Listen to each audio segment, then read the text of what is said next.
Hello, all you chickies and chuckies out there. Thought I'd start my live stream a little bit early. I popped over and was watching Lil Wing, so I didn't want to go live while she was live. I really enjoy her. I recommend that y'all go over and watch her. A girl after my own heart. Believe me. Definitely leaves a lot of questions when she's giving her content. Okay, so what I'm going to go over today is, let me turn my camera off so y'all don't have to look at my ugly face the whole time. But what we're going to go over today is the Chris McDonough and Steve Johnson are going over Don Wells's calls with Chris McDonough, which are very, very interesting. So get your pencils and your pens and your pad of paper and write down some of the highlights of it. Now, I'm going to start with part 2. Part 1 is on the Interview Room channel. So, and he does have it 1, 2, and 3. But Steve Johnson kind of goes over some of the PowerPoints from part 1 and at the beginning of part 2. So let's get with it. Let me pull this up, everybody. And you know what? I want to thank everybody who does go back and watch my videos. And, you know, I always have that one person to give me the thumbs down. And, you know, that's okay. But come in my comments and at least tell me what you didn't like about it or how I can improve or something like that. Because just giving me a thumbs down really doesn't affect my day at all. So, yeah, come in there and tell me. I don't mind. Here we go. Let's pull this up. We're going to go with part 2 here. I'm going to share the screen here. All right, this is really, really fascinating. Like I said, get your pens, your pencils, your paper out, and write down what questions you may have, or, you know, if you see a PowerPoint that you think is, you know, something that may be important to your theory in the case, please write it down. Write it down. All right, here we go. This is Steve Johnson and Chris McDonough. And I want to say both of them are, you know, law enforcement, retired law enforcement. Steve Johnson has some excellent credentials as far as, you know, what his titles are. So let's get into this. Sure, absolutely. Just things that, yeah, that we saw in the first part of his statement. And so obviously I'm not going to show you the exact words. I'll just tell you the bullet points. Number 1 is that so far Don has not denied, even though he said that everyone is looking at he and Candace, he has not denied that he had anything to do with Summer's disappearance. That's a big deal. So that is something, if you did not do it, then you won't own that. Okay, and I want you guys to maybe write that down. Have you ever seen any lives that Don's been on, or even with the news, where he has come right out and said, I didn't have anything to do with my daughter missing? Has he maybe said it in a roundabout way? You know, Don's a storyteller. And I think you'd find it interesting. There is an interview with WJHL, I believe, with Ainsley Daniels, where she asked Don if, and this is not word for word verbatim, if he had anything to do with Summer going missing. And Don gave her a 15-minute story before she said, "Are you going to answer my question?" So let me tell you, Ansley has been talking to the Wells and things since the very beginning, and it didn't take her long to catch on that when Don doesn't want to answer a question, you hear the story of his life. And then if you don't know what you're doing, you may not even go back and ask that question. You may not even think about it. So there's a little something there. You will immediately shed that, and he hasn't done that. So he's accepted that. The other thing is he has. If you saw the interview that he did with the media, and the interview that he did with Chris, he has expressed linguistically that he immediately processed the worst case scenario, that Summer is taken far, far away, that she's gone. There's this finality in his voice, and he's thrown out multiple scenarios, including that she's abducted and that she possibly dead. Another bullet point, he's inferring that the police are not to be trusted, that he doesn't trust them, and that they are responsible for removing data from his phone, Candace's phone, and his mother-in-law's phone from about the 3:30 mark, I think he said, on that day. And so he's now casting blame towards the police, and that's not a good thing. We're seeing how that's working out for the other guy in Colorado. Yeah, for sure. Okay, and I hate to interrupt, but I want to point out that the information that the police supposedly, he said, deleted from the phones was from 3:30 forward. If Summer went missing, like they say, at 6:10, 6:15, and then law enforcement was called 6:23 and 6:26, why do you think they needed that information from 3:30 on? And that it's that, and Chris will tell you from numerous cases, that's a very common thing. We see that a lot, that when they don't know where to go, they'll try to denigrate and cast blame on the investigators. And so it's some other dude, and actually at this time it's some other investigator, it's their fault. So very common. What were you gonna say something, Chris, about that? No. I was I'm waiting for when you say go. I'm okay. I'm glued. So another thing, he's throwing out all these possibilities. He's making up. I shouldn't say make. He's throwing out just a ton of scenarios, and I like it when we ask a parent in this type of situation, hey, what do you think happened?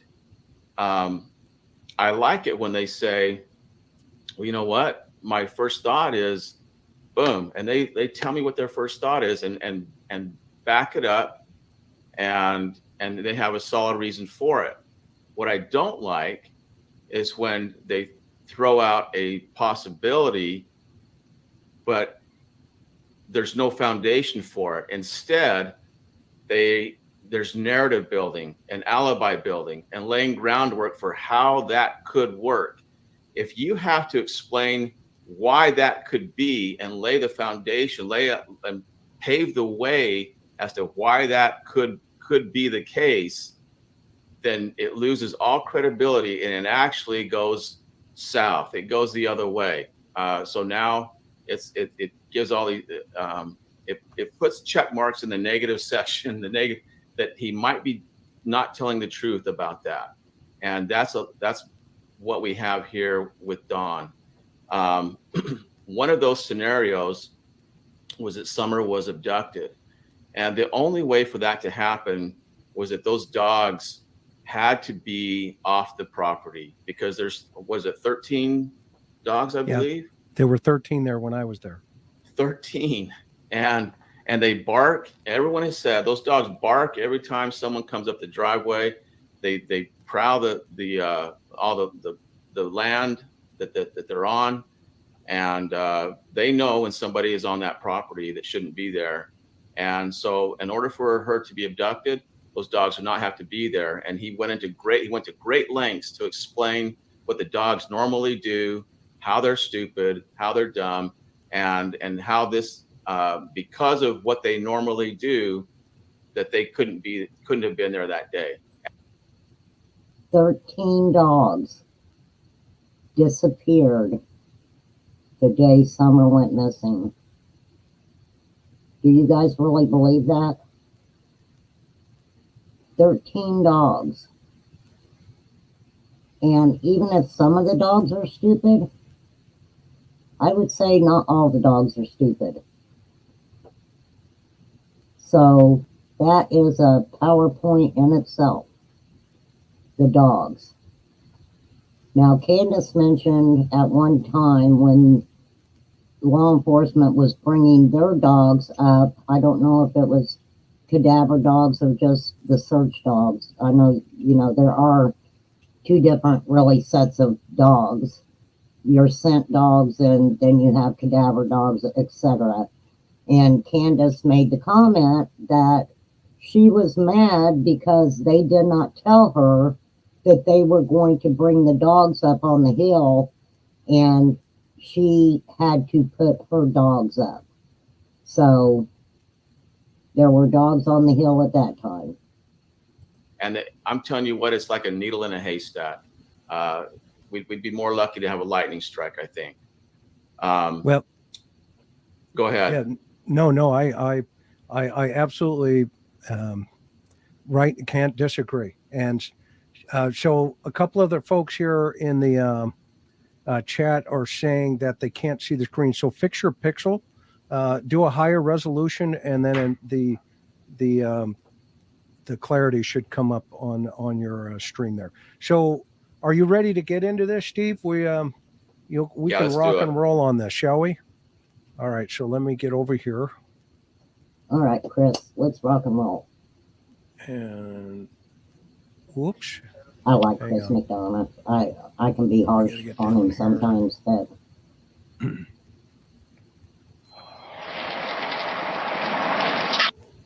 there we go. And Don kind of sounds really muffly high. So we'll go right from here. What's her name? Michelle and some friends, but it'd probably be better if I contacted them and give them your number. Okay, I'm just going to give you a little tidbit here. When he's talking about Michelle and some friends, he's actually talking about what he says are the private investigators. And Don doesn't seem to know them. Okay, we know that the private investigators' names are Chris and Trudy. And at this time, Don doesn't even seem to know a lot about them, which I thought was really strange, but, probably nothing really important. But I'm trying to bring all this stuff to light because I don't know what police are doing. I don't know what TBI is doing. Sure.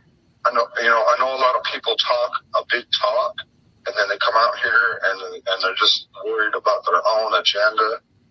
You know what I'm saying? Yeah, well, that's what you were saying about me. Yeah, and if I'm wrong, I apologize to you. Okay. Well, that's okay. I mean, I don't take anything personal. I appreciate that. So I have a question though. Let's go back to the day. Okay. Yes. Unpack that day for me. When did you leave for work? And then when the 911 or when you. I left early that morning. Summer was by my side, and I left for work. And, I worked all day, and then I called her at some point, I guess when she was in Walgreens. I says, well, what are you doing, and so she said something about taking them out to the lake or whatever. I thought, well, hell, I might as well just work late because there's no point in me going home. They're out doing their thing, and I might as well just stay late and do what I can. And then, my boss come by and make fun of me. She's about my car. So I was using that brand new car for drywall. Give me a hard time about that. Okay, hold up, Chris. Now you said. Okay. All right. So I'm going to go backwards here. Let's talk about the car first, because that's the last thing that we heard. Okay. There's something about this car, and I don't understand yet what it is. But when you go do drywall work, that is messy business, and to put your drywall tools and everything in a new car. I don't know if this was new, but it was new to him, I guess. And I guess he said it's a brand new car. So it's just there's something weird about that. You don't use a brand new car for drywall work. If you guys don't know, that's a dirty, messy job. Okay, this is what I'm going to say about that whole paragraph that Don Wells just said. He talked about leaving that morning to go to work. I got the paperwork here. I can tell you exactly what he said about getting up, going to work, getting his breakfast like he always does at, I believe, Burger King. He was always a Burger King kind of guy. Now, when he called Candace, the boys were never mentioned. So he was going to work later because they were gone. But why wouldn't he ask about the boys? There was no mention about the boys in that phone call. Hunter himself said that Candace said the boys were at work with Dawn, which we know they were at home. So why would Dawn stay at work if the boys were home by themselves? And he didn't ask. So did Dawn already know the boys were home by themselves? This is where we go back to the red truck that Jose said Dawn drove every once in a while when he went long distances. We know that he drove a Tucker drywall truck when he went long distances. Jose is the one that highlighted that indeed was a red truck, and it did have ladder racks on it. Okay, so going back to a little bit of my theory, I'm still saying Dawn was home. Dawn was home sometime that day. I truly believe that. That is just my opinion. Okay. I think he drove that vehicle back to Ben Hill, and the conversation about the Subaru took place after he had gotten back in that truck. Just my opinion, okay? Just my opinion.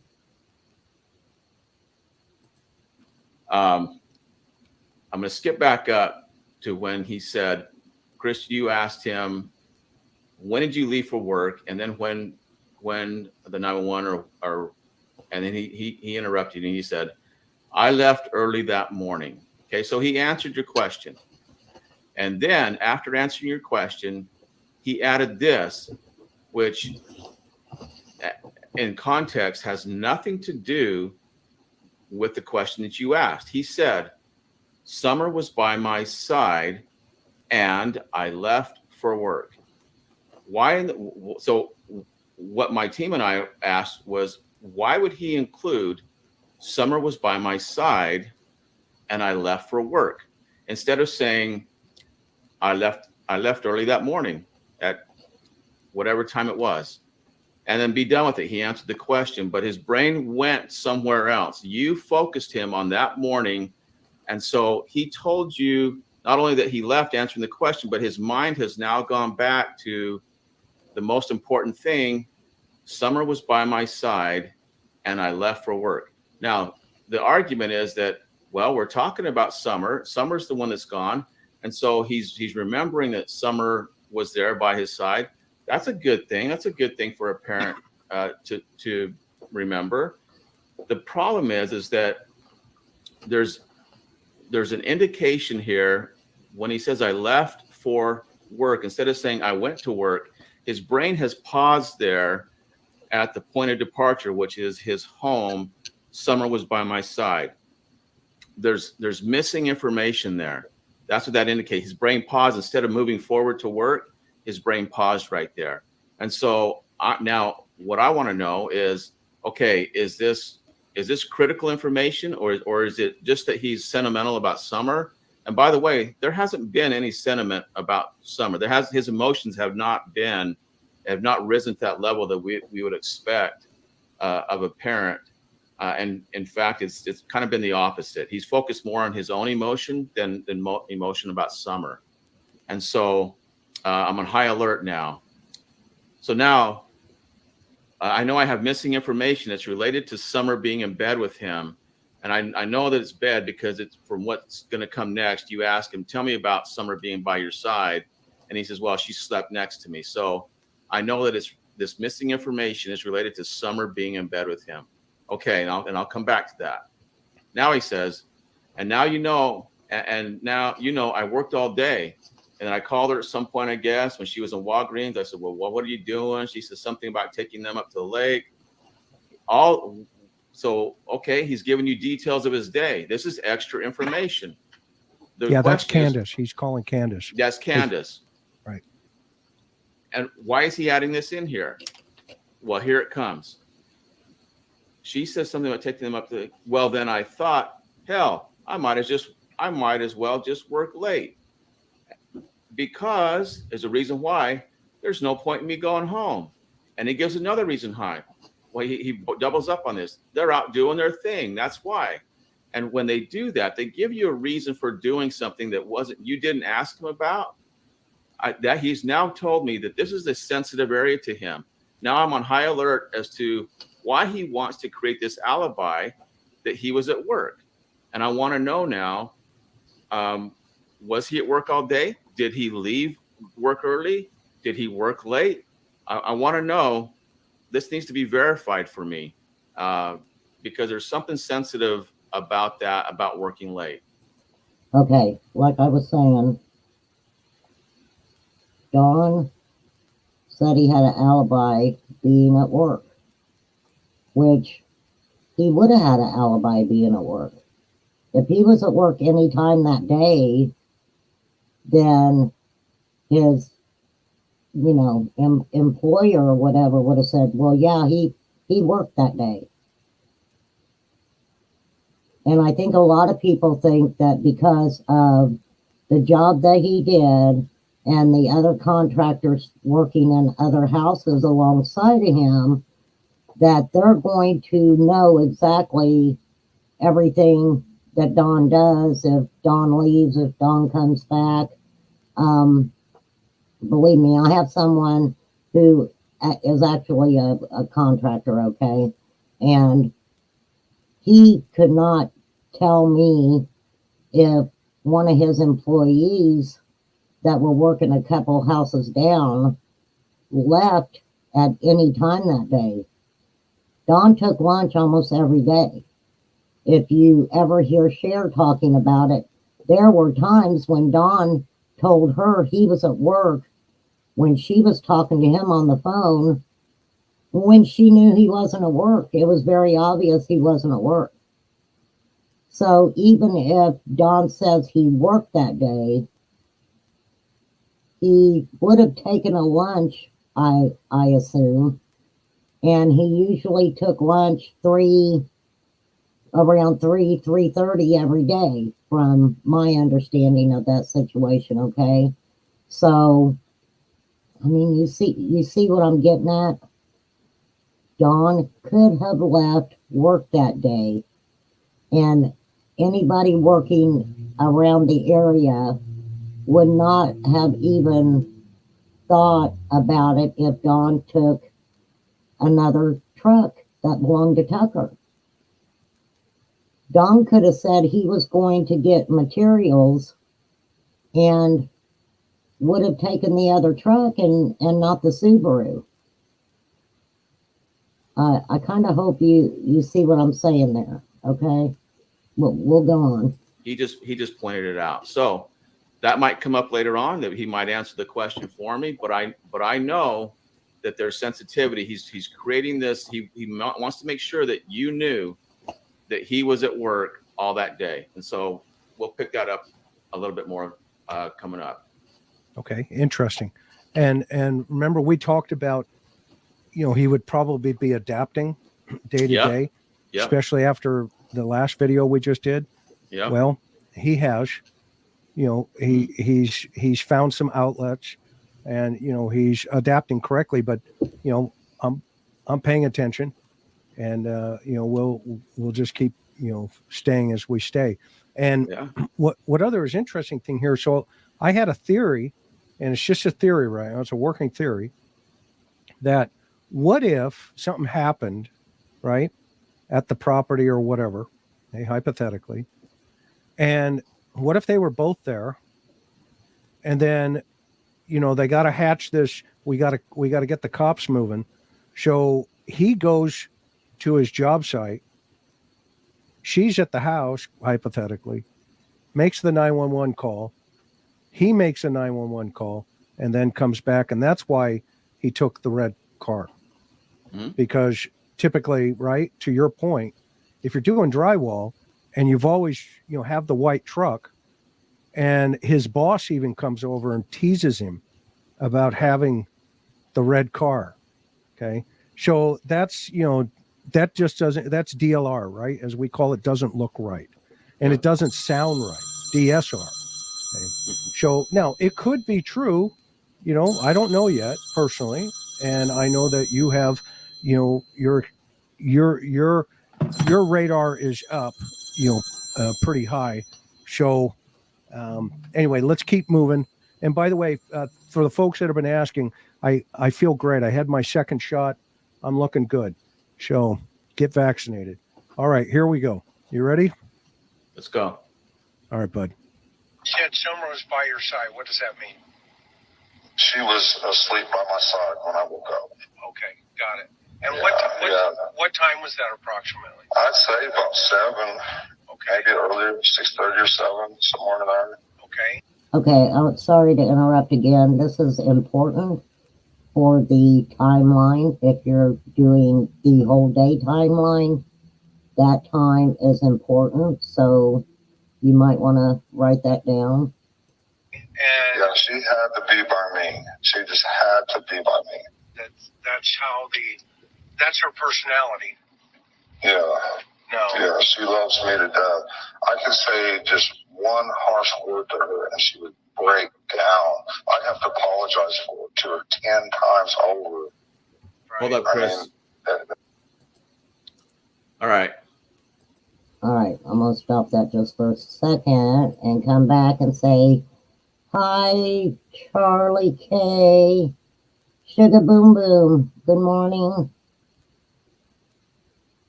Tinky Tink. I like that name, Tinky Tink.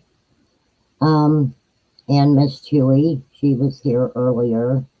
Miss Chewy said, millions of children sleep with parents. Why does it have to be about sex with those people? Not everyone is a pedo. Exactly right, Miss Chewy. Exactly right. Exactly. My kids slept with me also. I think why it turned into kind of a perverted situation with Dawn was because of the stepsister issue. I don't think it would have turned into that if we would not have known about Jeannie and the other 6 victims out there. I don't really believe that it would have been an issue about Summer actually sleeping with Dawn. Good morning, Corey. So I'm going to go back and let's get it started again. Here we go.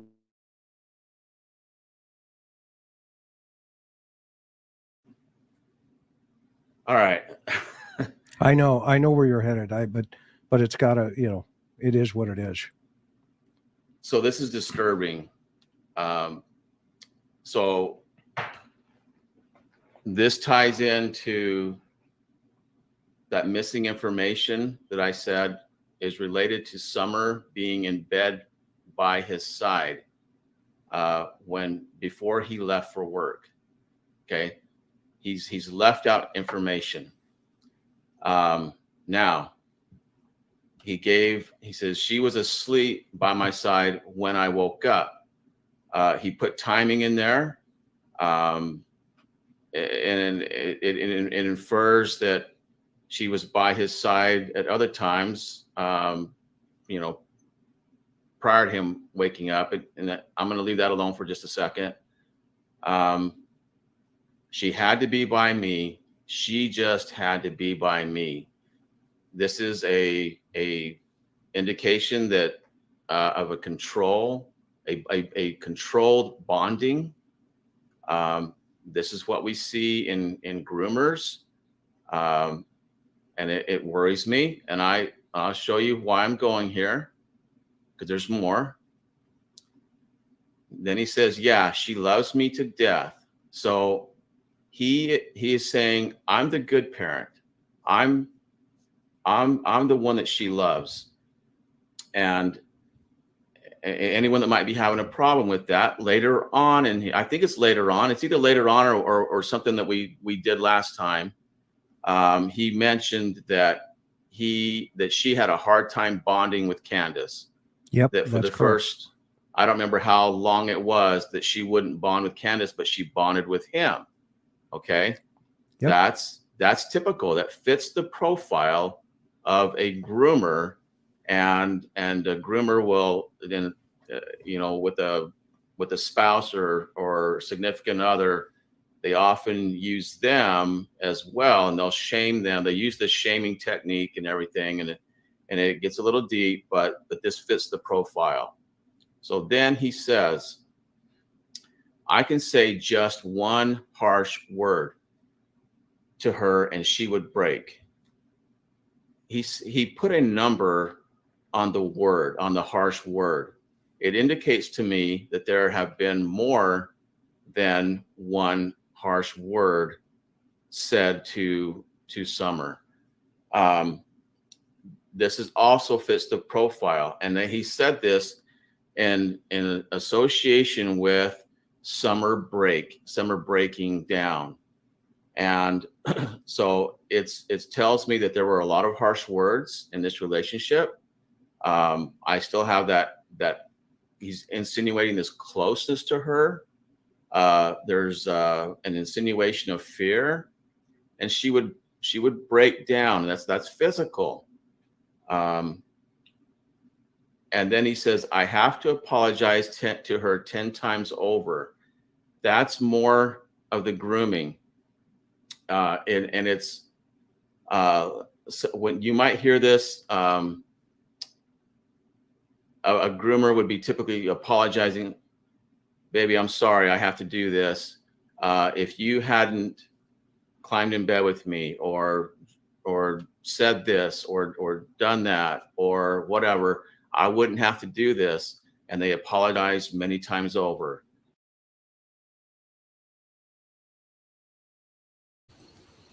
Wow. Well, Miss Chewy, I'm sorry, and I know that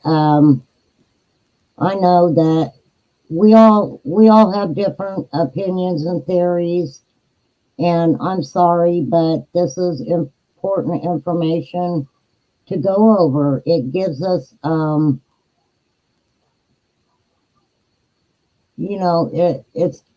it's given everybody a different perspective on it. And like I said, I'm really sorry I need to put trigger warnings up, definitely. Um, you know, I'm very sorry about that. Let me pop up some trigger warnings real quick in here, okay? I don't want anybody to feel uncomfortable, and, I really don't. Give me just a minute here, and I'll throw trigger warning up. All right, let's throw that trigger warning up, okay? And some things are alleged. This is just, the way that they're looking at the case.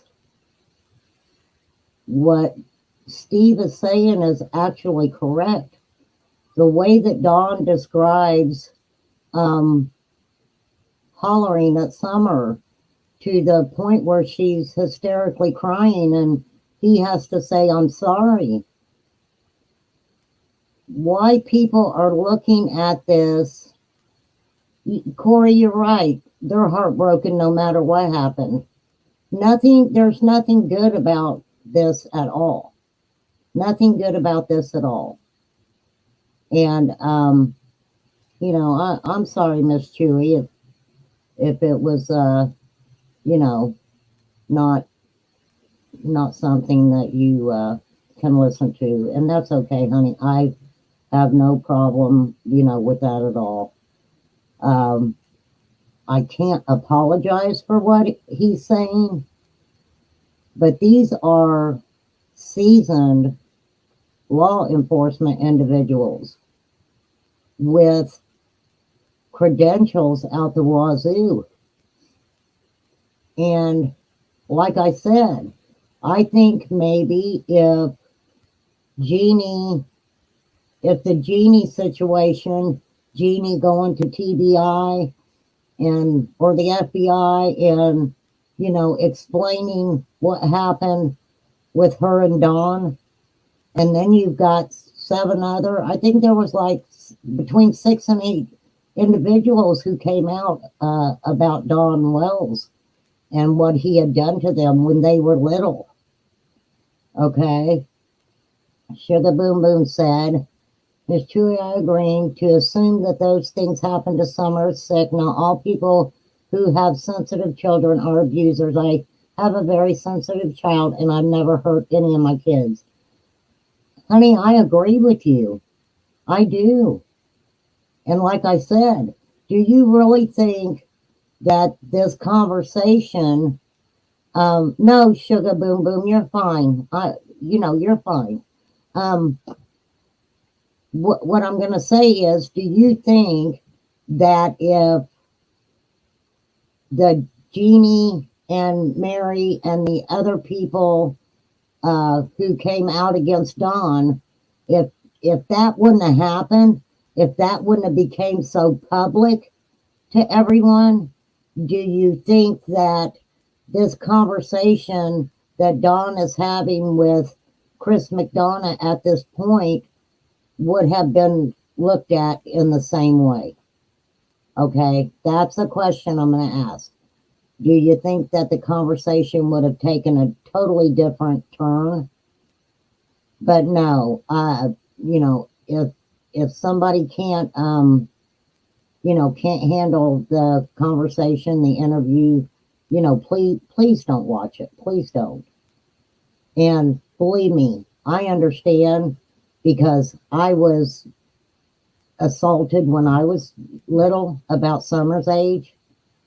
And what happens with some people are, I've never done anything like that towards my children ever. I came from an abusive family. I never did those things to my children ever. If anything, I worked really hard to, okay, Sugar Boom Boom. Thank you for popping in. I really appreciate it. And I'm sorry that this is the content I'm putting out today.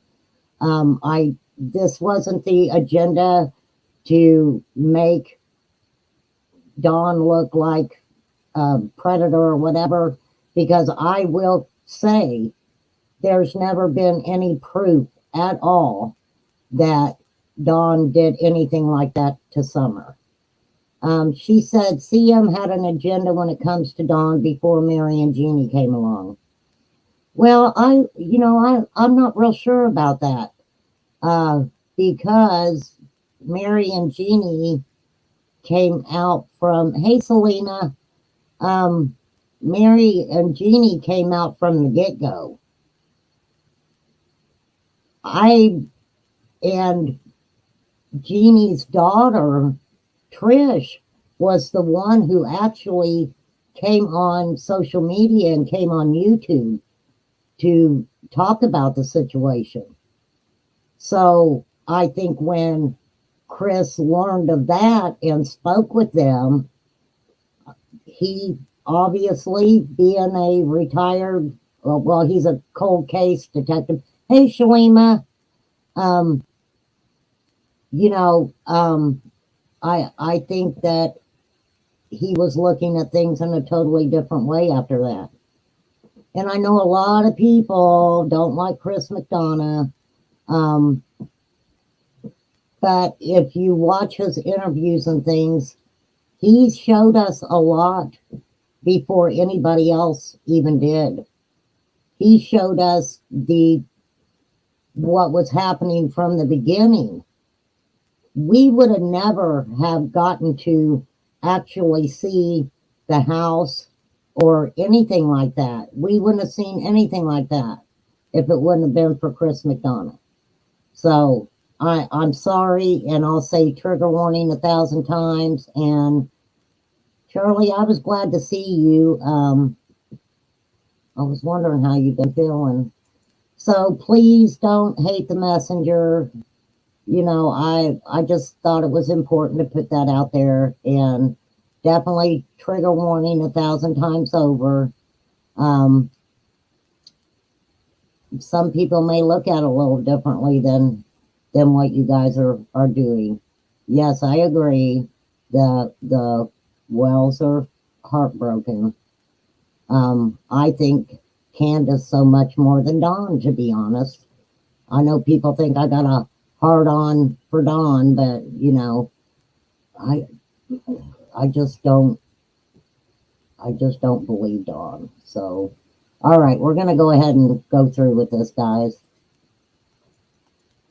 And I'm sorry if things are said that I'm not saying them. It's just coming from an interview with some certified law enforcement people. And yeah, you want to hear something pretty interesting? Go ahead. I'm sorry, I didn't mean to interrupt. No, perfect. So his sister was on another YouTube channel, Unmasked, last night. And this is his biological sister. And by the way, I have interviewed his stepsister at length. Okay, just to stop here a minute. Unmasked videos are no longer up. And I do have them transcribed somewhere. They were very interesting. But I know with Candace, they did a Q&A with her. She wouldn't come on panel. So they had just asked her some questions and she answered them. So almost 3.5 hours one day. And I'm not going to play that out of respect for that victim.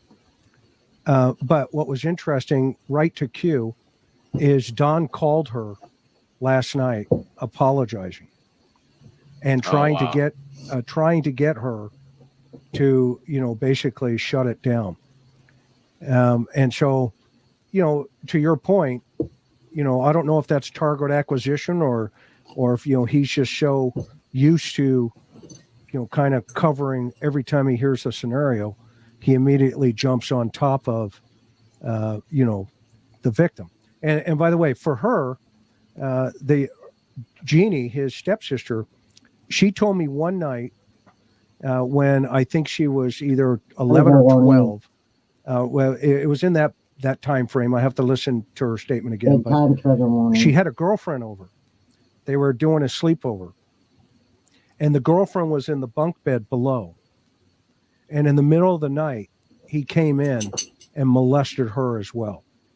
Trigger And warning. when they woke up in the morning, they just kind of did one of the awkward stares to each other in terms of the two girls. That's the other girl, I think, that he mentions later on in this tape. Okay. And so, we'll get into that later on, because I'm going to do a whole show on, grooming and, that problem. And we'll do that, going down the line here. But I don't want to break up your train of thought, Steve. So I apologize. So that's perfect. In fact, you said that at the perfect time, because that's pretty much what I was going to say about that. This is just fits the groomer profile. They break their victims down, and they create this bond with them, and that's what he had. And from an early age, he started creating this bond with Summer. And so, he says that. Did we already say it? I don't remember. Maybe it's coming up. That Summer's been sleeping in his beds from day one. That's coming up. So I'm gonna go back up here and play it through that. You tell me when to stop again, bud. Okay, I want to say this. The way that Don describes Summer, and this is my opinion, okay, is not like he's speaking of at the time she was 5 when she went missing. Okay, it never really set well with me, and I can see, if you go back and you look at grooming, pedophiles grooming their victims, I think you would be very interested in what they say that it means and things. And I'll say again, this is coming from Steve Johnson and Chris McDonough. And I know people don't like Chris, but they have been doing this for probably collectively 40, 50 years. So these aren't just two YouTube creators getting up here, talking and giving, just opinions off the top of their head. So, yes, Corey, you're absolutely right. He never did take any charges for the SA. I think there was only 2 of the victims that the DA thought that they could even get a case for. I know the statute of limitation in Utah, and things like that. Somehow a couple of them, did. I do know that when they went to the jail about the detectives from Utah, they had 3 witness statements. 3. So even if 2 of them were the Mary and Jeannie, 1 of them was not. And I think Chris McDonough has maybe mentioned the woman's first name. I don't know, Rachel. I really don't know. I shouldn't even put her name out there. Corey said, talks about Summer like she's grown, and her mama does too. Yeah, you're absolutely right. Well, Jose said that in the live I did about Jose talking. Jose said that too, that Candace would talk to her like, take yourself in the house. You know how to get in the house. So that put a red flag up for me right there, because in my heart I always said, why would you live on an 11.5-acre property for, were they 10 or 11 years they were there, and Summer growing up there, and from her grandmother's trailer to the front door of the house, she acts like she walked Summer over there, I just don't see that happening. I don't see that happening. All right, you guys. I'm probably driving you crazy. Here we go. Sounds good. All right. Let me get Yeah, she loves me to death. I could say just one harsh word to her and she would break down. I'd have to apologize to her 10 times. Now, the fact that he has an emphasis on the word break, does that mean anything to It you does or to me. anything? Yeah. Number one, it's he's trying to convince. It's like putting if he was handwriting this, it's like putting that a capital at the word break, or putting it all in caps. It doesn't matter if it's all in caps or he just puts the B in cap where it doesn't belong. He's emphasizing it, and there's a couple things going on there. It's a convincing thing that she would break down. He's trying to convince that it's because he said a harsh word to her. But out of all the things that he could say, he chose that word break. Why didn't he just say she would start crying? Something like that. He chose the word break, and that's called brain leakage. The brain will reach out and it'll pick out words that's associated with other thoughts going on at that time in his brain. He's making this statement based on everything that he has going on in his head at the same time.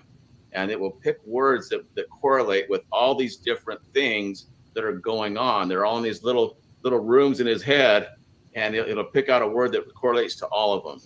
And that's one of those. That's how we see that. We call it brain leakage. So yeah, significant. Okay. I always highlight words like that: break, hit, anything like that. Okay. And I think Mary is his stepsister. I think I may have misspoken there as I think about it. So, but Jeannie is his stepsister as well. So, and by the way, as a guy who's done this for a couple of weekends, I have no reason. And by the way, I also want to be sensitive to some of you folks out there who are listening. Forgive us if this is tough for you.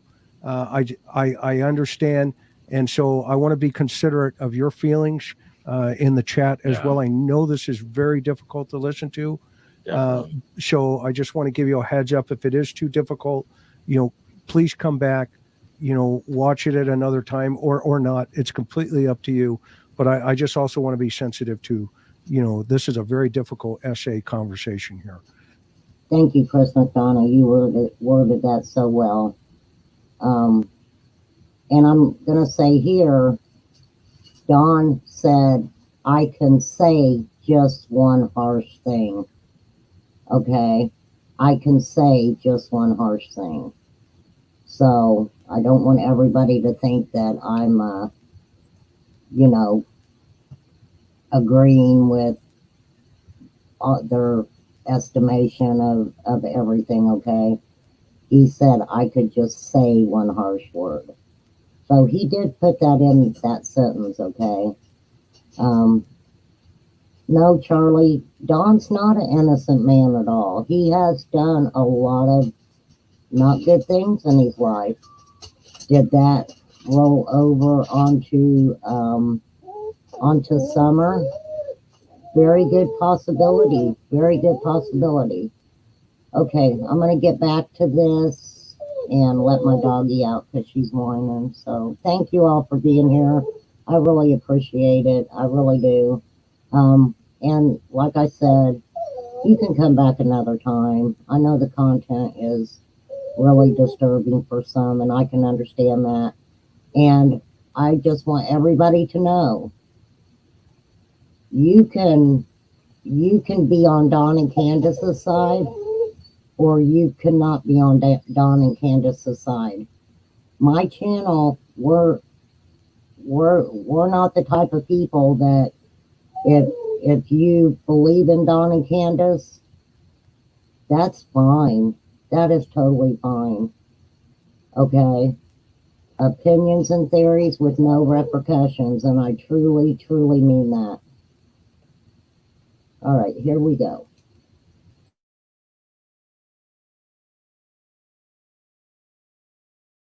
So, and I would believe you as well, just for the record. So I'm going to keep moving. Okay, Steve? Let's do it. Okay. It's over. Right. I mean, it just kills me that she's gone. And Literally. her room was right next door Hey, to yours. hold too. up, Chris. Yep. Before we move on, this is just a short little comment here, but this is a convincing statement right here. I mean, it just kills me that she's gone, and that wasn't strong enough that he had to add in that word literally. There's an old adage that words that end in ly are a lie, and that's certainly not always the case, but we find that is true in a lot of different scenarios. And for me personally, when they add in these qualifying words like literally, he's convincing. It wasn't strong enough to just say, it just kills me that she's gone. He had to convince us by saying literally. And so for me, the credibility of that, the commitment to that just came down several notches. So How about where he says, I loved her to death? Yeah, I always worry about that kind of stuff he says, because we have a lot of this death. It just kills me. It worries me to death. Or he said the death, I don't know how many times up to this point, but I always worry about those. And I always highlight those because it's definitely tells me that is on his mind. Okay, let me say this. I have said at times I love my granddaughter to death. I love my dog to death. I love this to death. I love that to death. So I'm kind of thinking a little bit differently on that because that's things that I have said myself. Yeah, Corey, you too. I mean, that to me is just normal verbiage, okay? So, but they seem to have picked up on it. I mean, Steve Johnson knows, what he's doing. Corey said, or Grandma and Candace covers for her. Mimi said, I think Candace did it and Don covered it up. I don't know, Mimi. Candace was gone that day. She left the hill twice. I would love to know where she went. We know one of the times she went off the hill to look for Summer. But where did she go that first time? I think it was Don B talked about Candace being a gas station. So, along with my theory,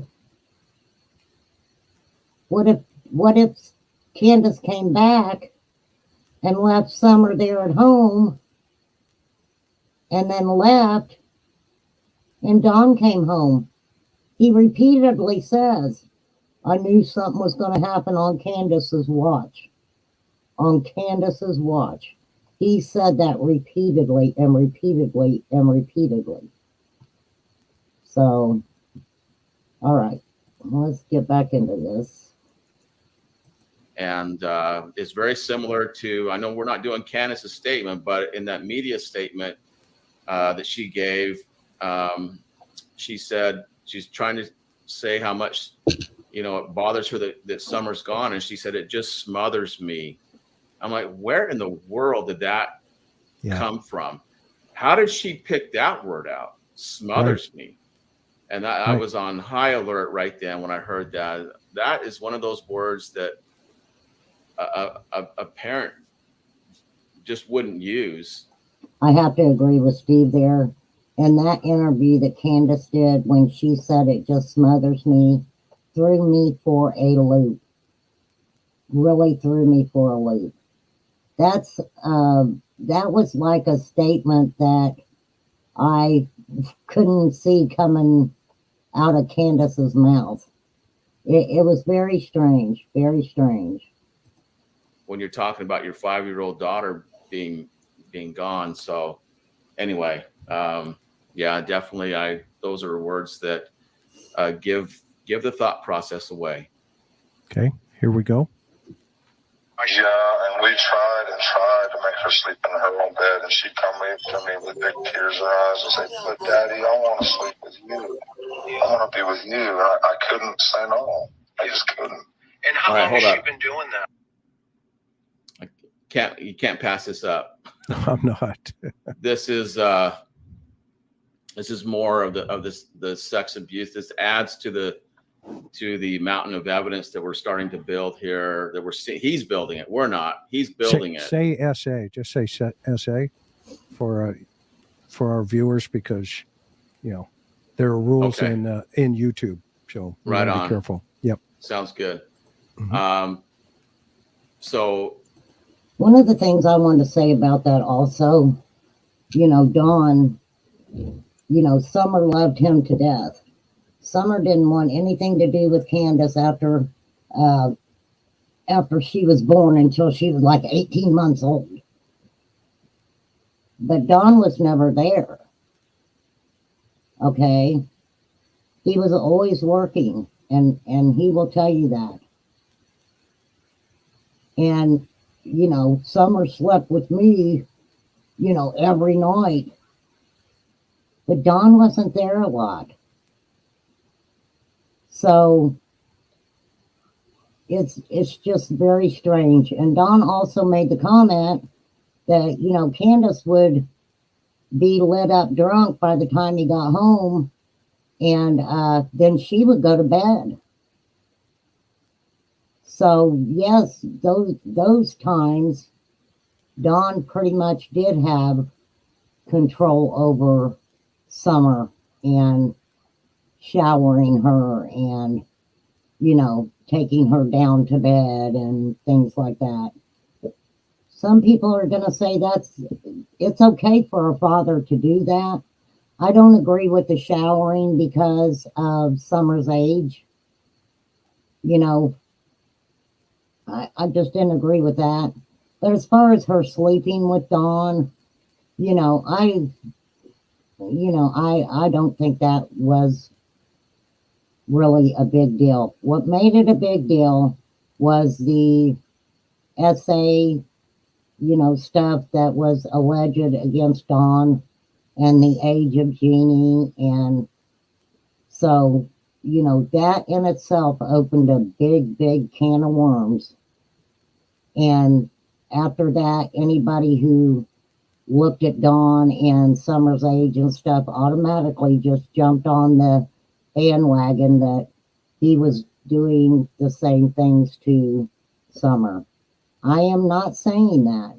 I personally am not saying that because there's never been proof of him doing that to Summer. So he says she'd come to me. Okay, so he says, we've tried and tried to make her sleep in her own bed. And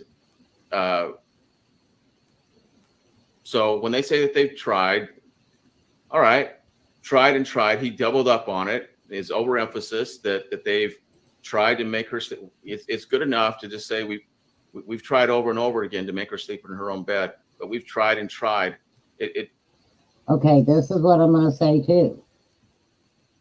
If you look in the dungeon, Candace's room and where Summer and her younger brother supposedly slept was right there beside each other. So I would think if Summer laid on that dirty ass mattress, that she would be able to know that Dawn and Candace were right there. So did she get in bed with Dawn and to watch TV maybe at night or something like that? It's just the way that Dawn is describing it that's really throws it into a different category. It takes away from it. And then he says, and she'd come to me. He's now, the onus is on Summer, okay? Not him as the adult. The onus is on a 5-year-old girl. She'd come to me with big tears in her eyes. And then he quotes, but Daddy, I want to sleep with you. Okay. I'd have felt a little better about that if he stopped right there. But now he says that he's quoting Summer still, I want to be with you. And that goes back, that is terminology that's more socially or closely associated with the essay. He says, I couldn't say no. It puts the onus on Summer. It takes it off of him, her fault. That is a typical profile of a groomer. It's never him. It's always her. They love me so much. And by the way, it's a sick, twisted love in their mind, but that's the way they see it, that it's a love affair. Okay, I'm going to put some trigger warnings out there, and I'm going to put alleged out there. Corey, you're absolutely right. Candace, as a mother with 4 children and the ages of the children, I'm sure it was exhausting. I'm sure it was. And a lot of people say, and I'll throw alleged out there, that Candace didn't want a daughter. I don't know if in her mind that she thought, I can't tell you what Candace was thinking, and I can't tell you if that's true. I know a lot of people say, oh, Grandma was going to adopt Summer and all this other stuff, and there's been no proof to that whatsoever. At the beginning of the case, there was also talk of a couple who were going to, I don't want to say adopt Summer, but it had to do with money. And supposedly Don and Candace kept upping the monetary value of Summer until they couldn't afford it. But that's alleged. Okay. In my own heart, I have said many times, Don Wells, when he spoke of his 5-year-old daughter, if you wouldn't have known that he was talking about a child, you would have thought that he was talking about an older woman. Okay. And it's all on them, and that he just couldn't say no. Yep, 100%. Ready? Yep, let's go. For 5 years. Wow. All her life. Every night? Yes, sir. Wow. Now, I thought that was an interesting correlation, because he's dropping 5 years, and his stepsister, it started at 5, and it lasted 7 years. But this may be, his victimology here, Right? in his fantasies. So, Absolutely. Okay, like I said, if we wouldn't have known about the Jeannie situation and those victims from Utah or wherever they were from, I don't even know if they were all from Utah, would what Don Wells is saying right now take on a different context? I believe it would have. People probably would have been like, well, that's kind of weird. He's talking about his 5-year-old daughter that way. But when Jeannie came out and Mary came out and the other women came out, it put Dawn in a totally different category. Okay? Totally different category. So, I'm trying to,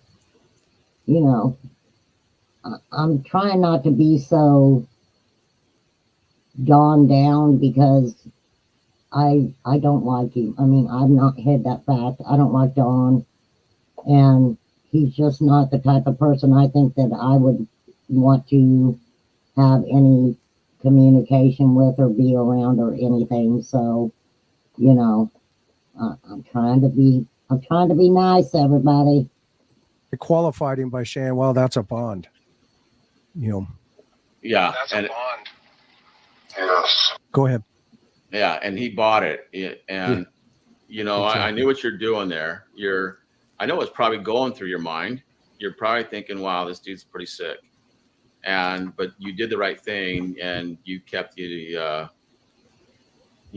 integrity of the conversation, and you said that's a bond. And you're right, it is a bond.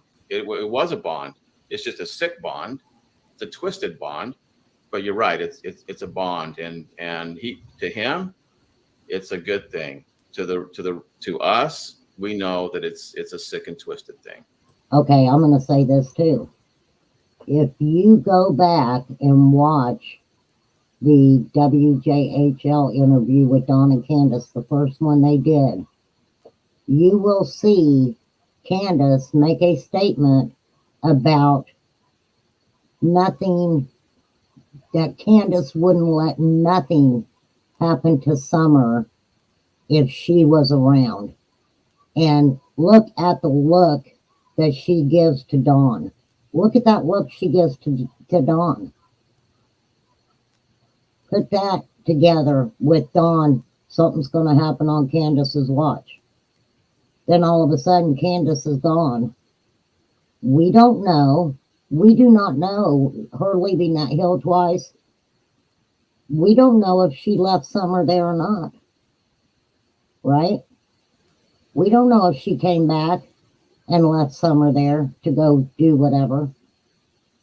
Everybody assumes that you know, there was pills involved and everything else, and you know, that's a great assumption there. But going along with my theory, I guess, Don Wells came home that day. Okay? Plus, he says that they talked. They were able to talk to each other on Messenger or whatever, which really surprised him. Why all of a sudden that day of all days were they able to keep in communication when he was coming home? All right, here we go. Yeah, I mean, even if, you know, there's no connection to, you know, the disappearance of her, hypothetically, okay, this is a problem. Yes. This is a major problem.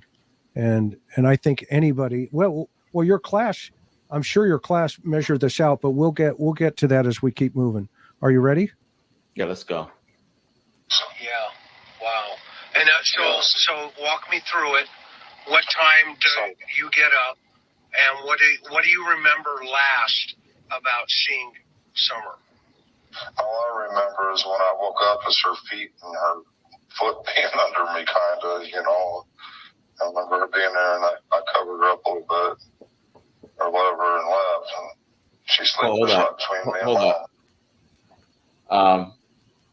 Because this is he gives a kind of a long answer here, so I want to break this up a little bit.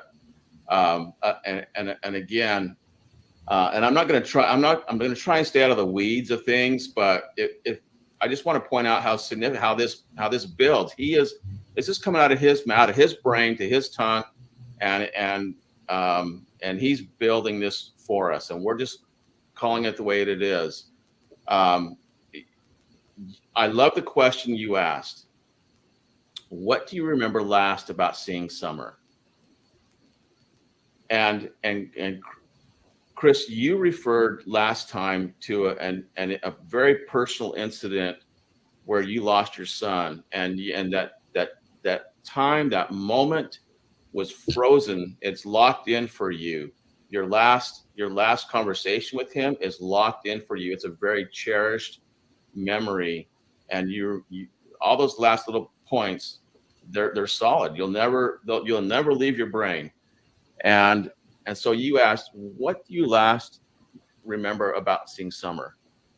He says, all I remember is, which tells me when I hear this, it's an indication there's more that I know, that I know more than I want to tell you. When they say, all I remember is, he would, those last moments with Summer would be cherished memories, and he's not wanting to tell us that. So when they say that, it tells me he knows more than what he's wanting to tell us. So he says, all I remember, go ahead. And he went intimate, skin to skin. Yes, exactly.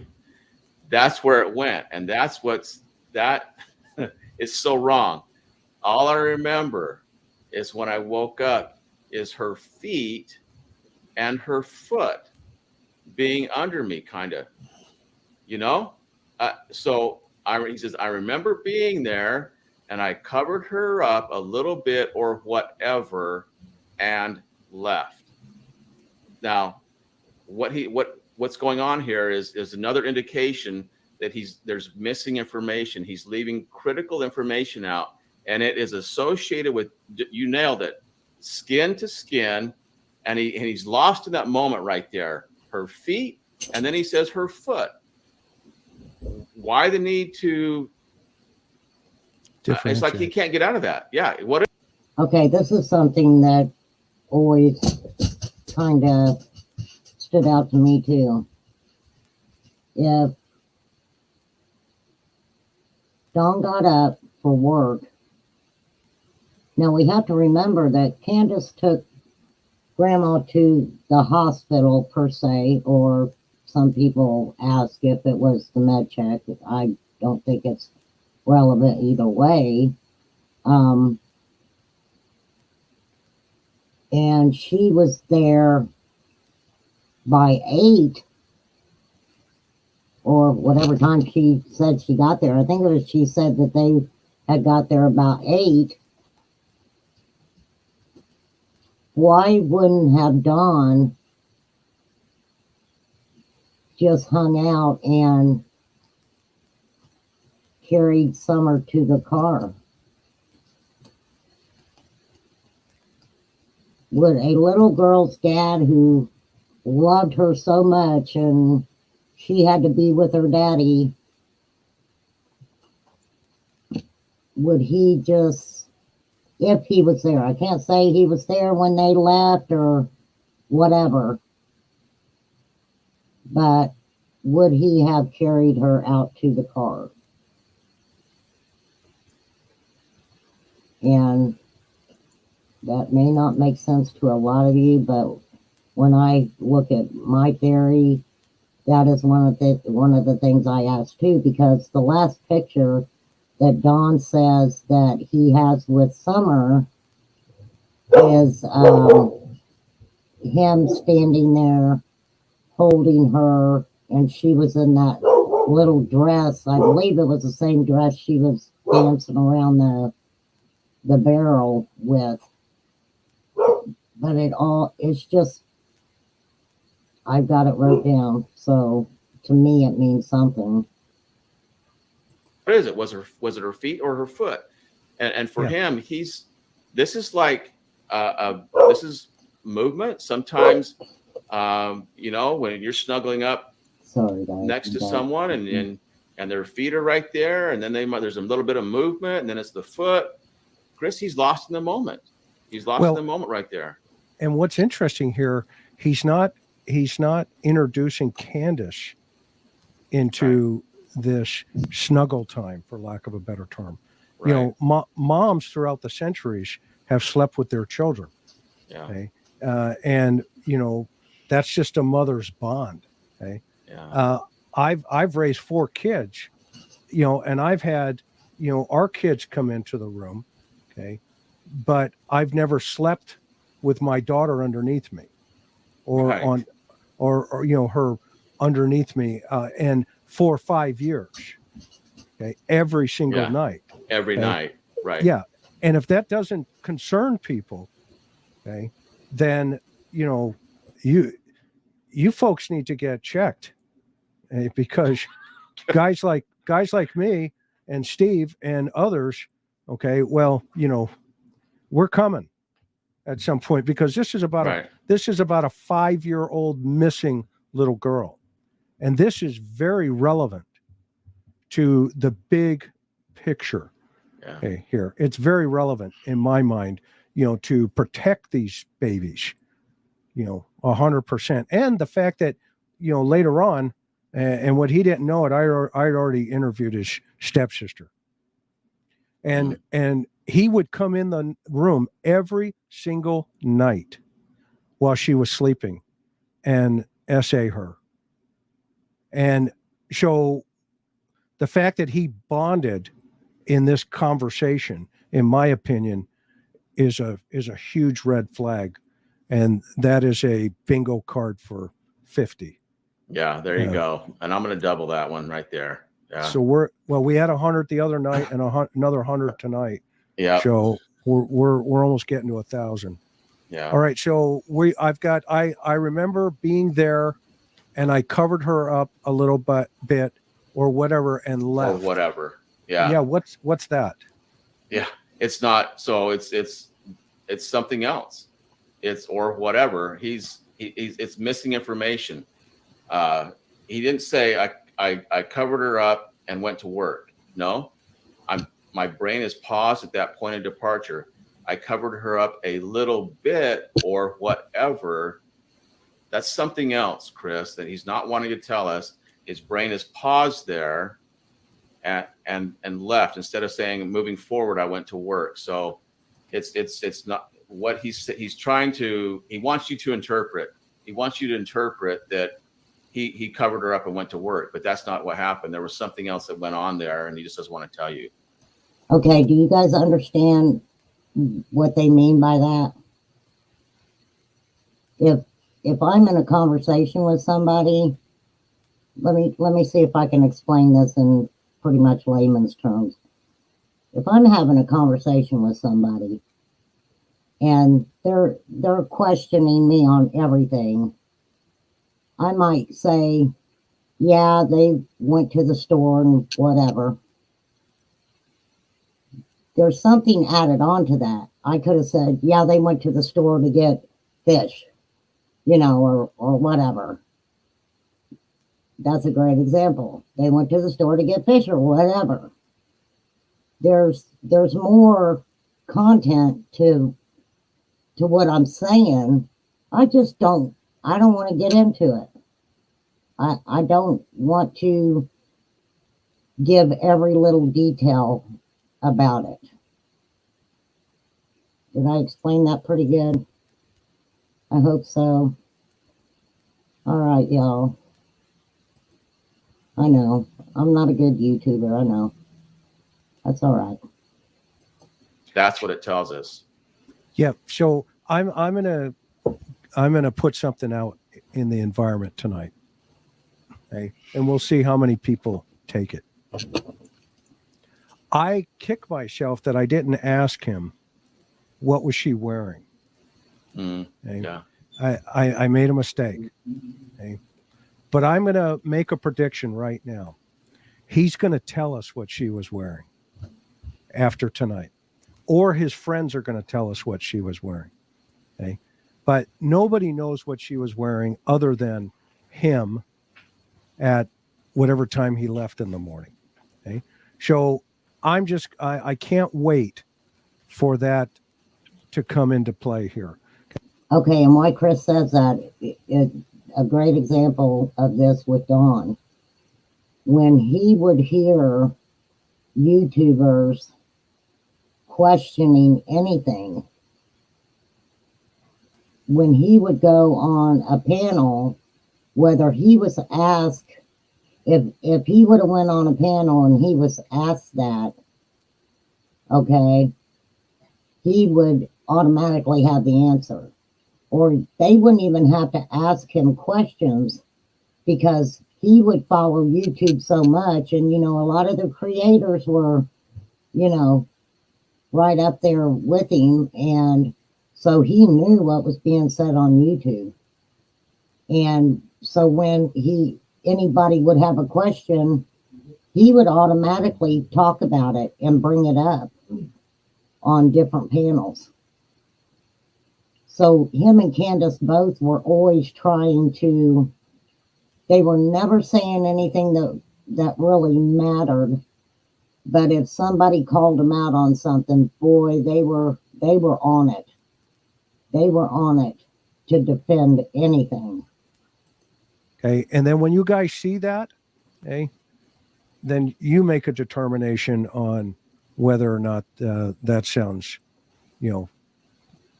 like problematic. All right. I'm going to keep moving for the sake of time. Let's do it. Every night, Right. I mean, every night. That sounds loud. I mean, why pick every night? I mean, Steve. Why say that? Yeah. Yeah, but that's his reality, and for him, it's not a negative thing. For him, it's the normal thing.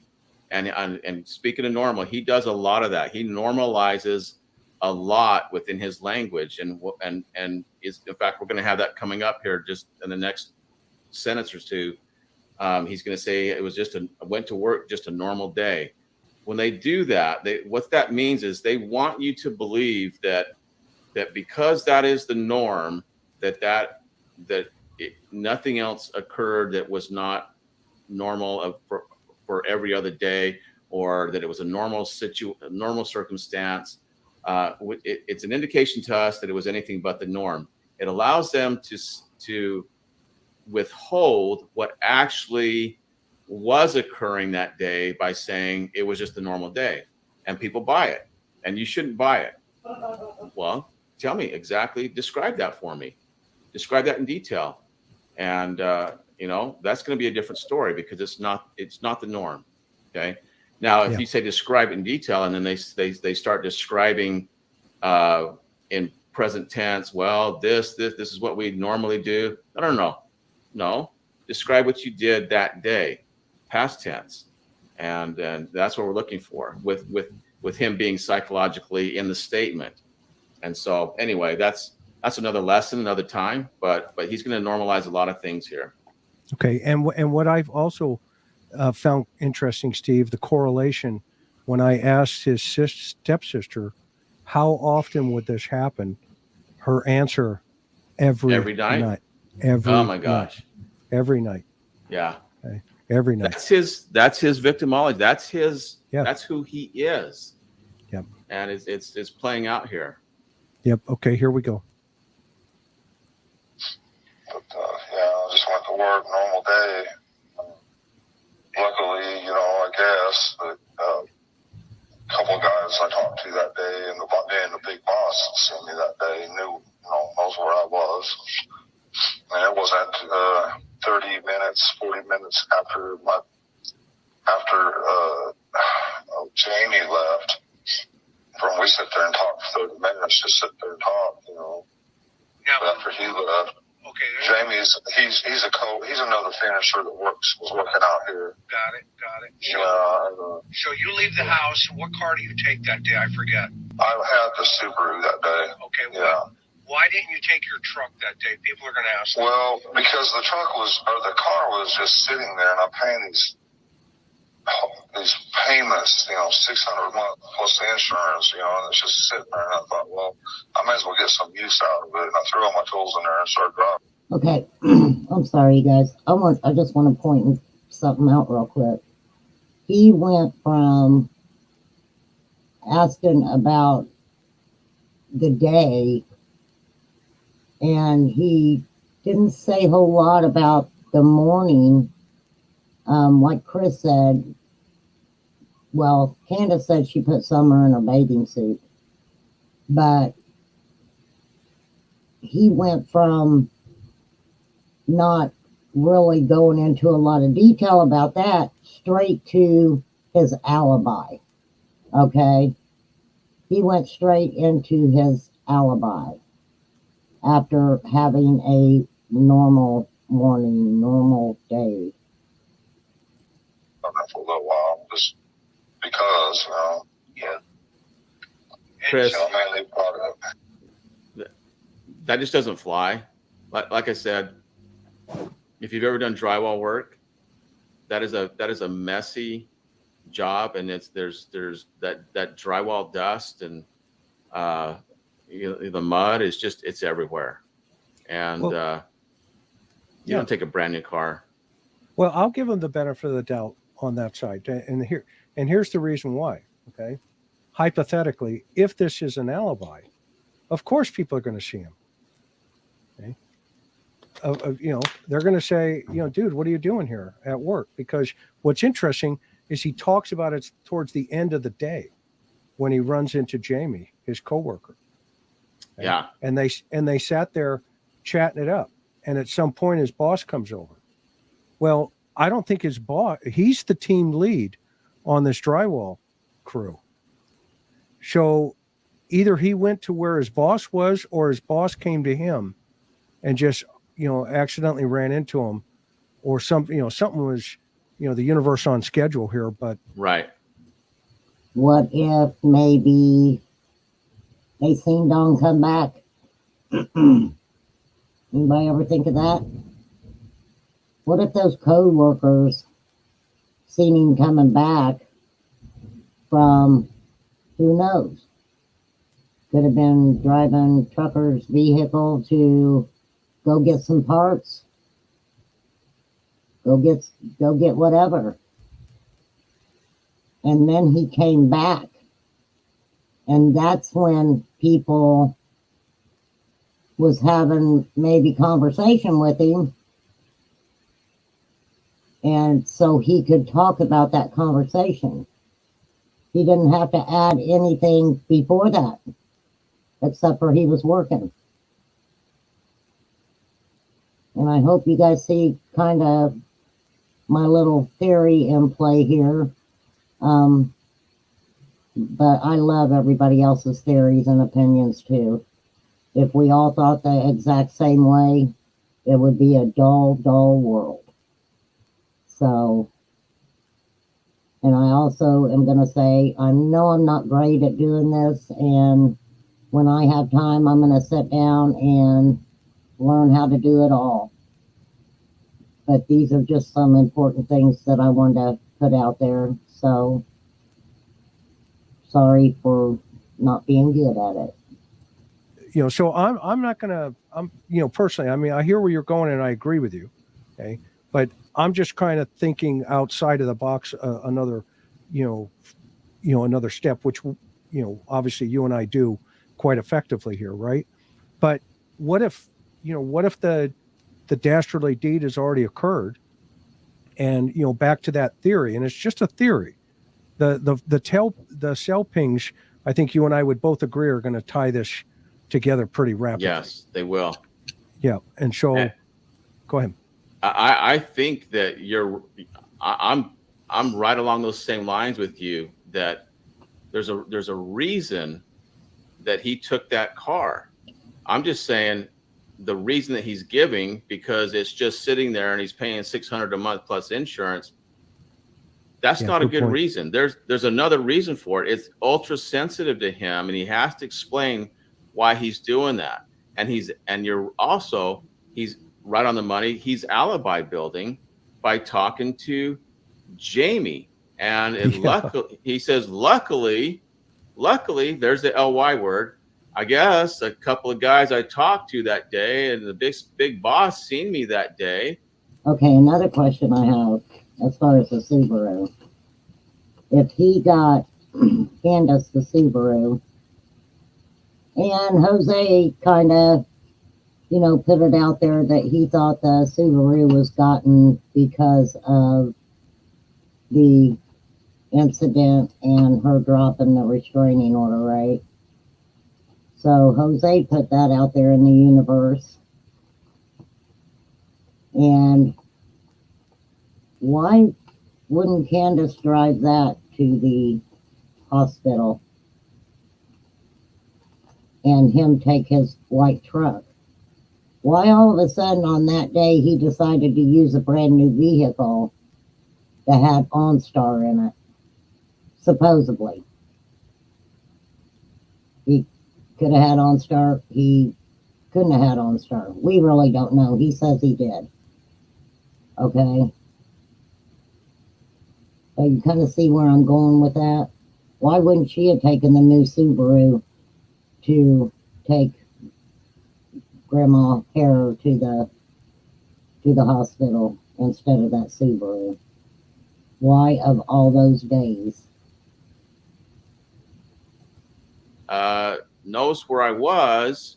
So he's saying the boss seen him, but you're right. He didn't say the boss came to that job. Maybe he drove to the boss. He's not saying how that all played out, but I do know that came in conjunction with him describing a normal day. And when he does that, the red flags go up. I'm like, oh, what's he going to tell me that was his normal day? Why is that so sensitive? Instead of just telling me, hey, I went to work, I did this and this and this. I talked to my boss, I talked to Jamie. This is how my day played out. Give me a play-by-play of that day. If that is important to you, and he's been questioned over and over, and so he knows that he needs an alibi for that day. He needs to account for his time. And what he's doing here is still leaving unaccounted a lot of time. All he's accounting for here is 30, 40 minutes when he's talking to Jamie. What about all the other time? He left all that out, and that's very important. There's a reason why he left it out. He can't account for it. All he can account for, 30, 40 minutes when he's talking to Jamie, and sometime in there, his boss seen him. That's it. Yeah. What about all the other time? He left it all out. And that's the point here. That's why the car is so sensitive, because I agree with you. He took that car, but there's a reason why he did it. And you're right. Maybe it's because it stands out like a sore thumb. They wanted to see him. Who knows? That we don't know that. There's a multitude of scenarios as to why that car was important to take, but just because it's sitting there and he's spending $600 a month, no, that's not it. It goes in conjunction with him having to create this alibi. Okay, and this is what I'm gonna say too. We do know the Subaru was at work supposedly that day. Nobody would think twice for Don to take another vehicle from the job site to go get something, to leave, to go to lunch or whatever. No one would probably even question it. Because in their mind, in my mind, I would say, yeah, I wouldn't take that damn Subaru and go pick up, that stuff that we might need, or, that I might need or whatever. I'm putting that on my list. That's what it is. I'm tracking you, Hunter, on that one for sure. And yeah, because I mean, to your point, this is the day that all of a sudden you're driving the $600 Subaru, into work. And he does say later on, back to I wish I would have asked him what she was wearing that morning, because later, he makes the comment, she was wearing her, her kindergarten outfit, right? Or her first day of school outfit. And so, right. And we'll get into that, but I thought that was kind of pretty unique in of itself, but I want to hear what you're going to weigh in on that. So I'm going to keep moving. You good? All right, let's go. Yeah. So you take the truck, or the car. How far away is your job? What are you doing? It is 45 minutes away in Jonesboro. All right. Yeah. And then what time do you get there? Do you remember? I don't. I probably went and had some breakfast, somewhere or whatever, and come out here. I don't remember for sure. No, I don't. Okay. What time do you call Candace, if you remember? I'm just trying to figure out the timeline and the window. I'm trying to think. I'd say, maybe 3 o'clock or something like that. Okay. I don't know. I'm not sure of that at all. Now, construction workers typically work 7 to 3. 7 a.m. to 3 o'clock in the afternoon, typically. Yeah. And by the way, for the record, before I was a policeman, I was a carpenter, and I had a journeyman's card. So I've built commercials and houses, since 1977, quite frankly. But so I understood the mentality of what he was talking about. And that's when he was talking about getting off his steel, which is his stilts, mixing his mud, which is the drywall mud. So he doesn't know that part of my life. Well, Chris, I guess it depends on, yes, Don could have probably went to work whenever he wanted. I know there was a comment made that they had to, that they usually stopped working around 6, something like that, okay? Anywhere between 5 and 6. But I know a lot of,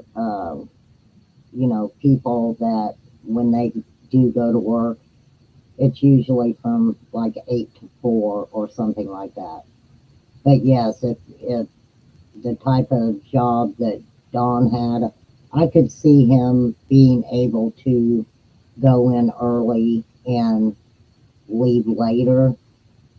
So that's kind of questionable. I guess that's a question I'll have to find the answer to see if there was a specific time that, he had to quit working, or if they did just allow him to work, whatever hours he wanted. So I'm going to keep moving. Sorry. Oh, perfect. Well, and because he says in here, maybe 3 o'clock or something like that. Hey, that's when he calls. Yeah, Candace. Yeah. So this would be what when he's getting off work.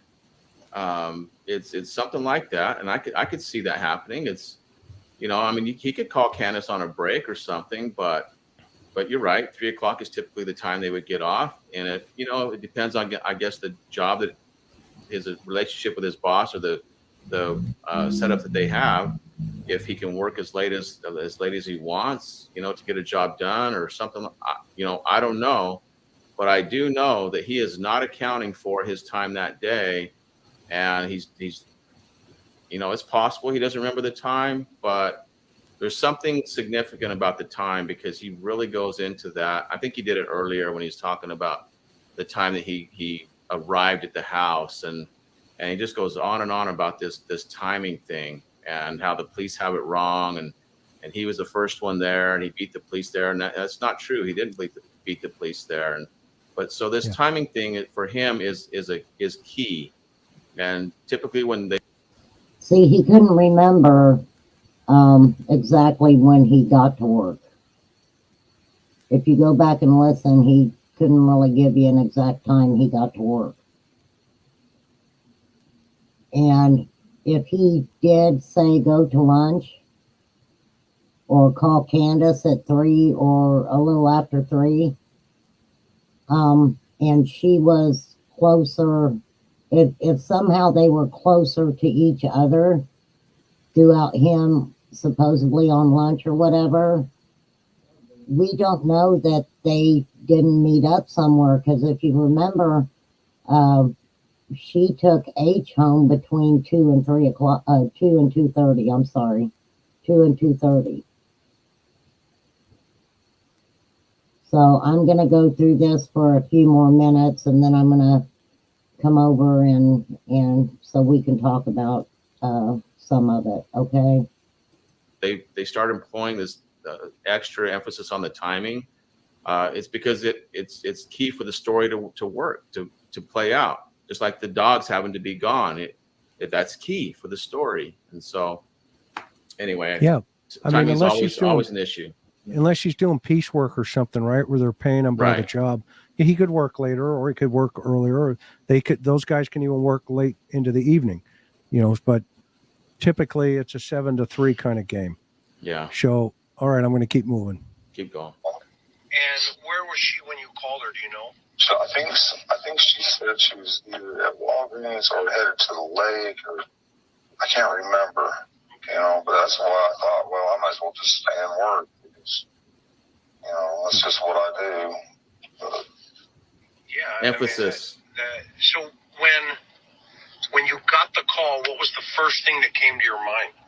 Well, she called frantic and panicking. And I said, well, just in case, hang up and call 911. And and I thought it was, for some reason, I thought it was 5:30, but they keep telling me it's. I don't trust police. Okay. He specifically says many, many, many times, I thought it was 5:30. I thought it was 5:30. Okay. 911 calls 6:23 and 6:29, I believe, something like that. And she calls frantic. Can we think about it like this? Or you don't have to, but I think about it like this.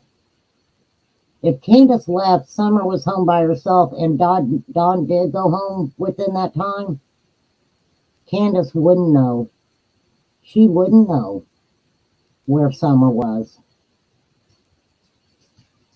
So her being frantic possibly wasn't a put on, because she didn't know where Summer was. Because Grandma was taking a nap and woke up hearing Candace hollering for Summer. Okay? So I jumped over the time because I don't want it to compromise Yeah. the timeline. So what's your read on that one? Well, first of all, he didn't answer your question. I know. He Exactly. avoided or deflected the question. Your question was, what's the first thing that, when you got the call, meaning from Candace, what was the first thing that came to your mind? And he didn't answer. He said, well, she called frantic panic and panicking. So he's now saying, well, she was panicking. And now he's going to slow down the statement and tell you exactly what he said. Well, just in case, hang up and call 911. He didn't have to say that. He didn't. Why the need to tell us exactly what he told Candace? He answered the question, and he's not doing that. So we call this, he's slowing down the pace, meaning I don't want to get to that answer. So I'm going to tell you all this little detail that is true, so I don't have to get to the point where I have to manufacture something or be deceptive about something. That's stressful. I don't want to get there. So I'm going to tell you all this little detail that's true. So, and he's still manufacturing some of that. And then he says, I thought it was 5:30, but they keep telling me it's another time. And that's what 911 says. But be honest with you, I don't trust the police. Well, he's telling us he doesn't trust the police, yet how does that play in? He just told Candace to call the police. And, there's some discrepancy there.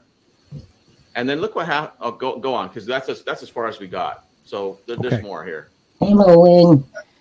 And we showed them all the information on our phones because they wanted to know. They wanted to know the timeline. So we showed them right then. When I got there, they wanted to know all that. And they wrote it all down. But all right. So again, still hasn't answered the question. What was the first thing that came to your mind? And so he goes off on this little tangent. He talks about the time. I thought it was 5:30. And that's what 911 says, but be honest with you. And typically when they say, but to be honest with you, it's an indication that he hasn't been honest. And you know that from years of dealing with these guys, that when we hear that, it's like, oh, okay, here we go. I have to agree with that. If someone's telling you something and they have to tell you that they're being honest, if they're being honest, why they gotta make you try to believe they're being honest? That makes no sense.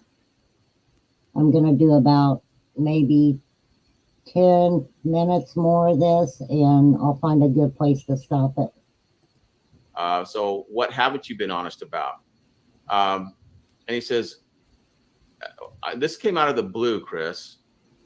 This phone thing, it had nothing to do with your question. It really had nothing to do with what he was saying before this. It came out of the blue. And so what it is it's a narrative that he had to get in somewhere.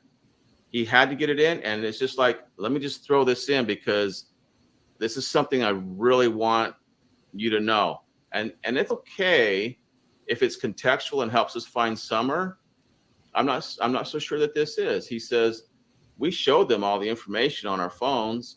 They wanted to know the timelines, and we showed them right then when I got there. They wanted to know all that, and they wrote it all down. Where did that?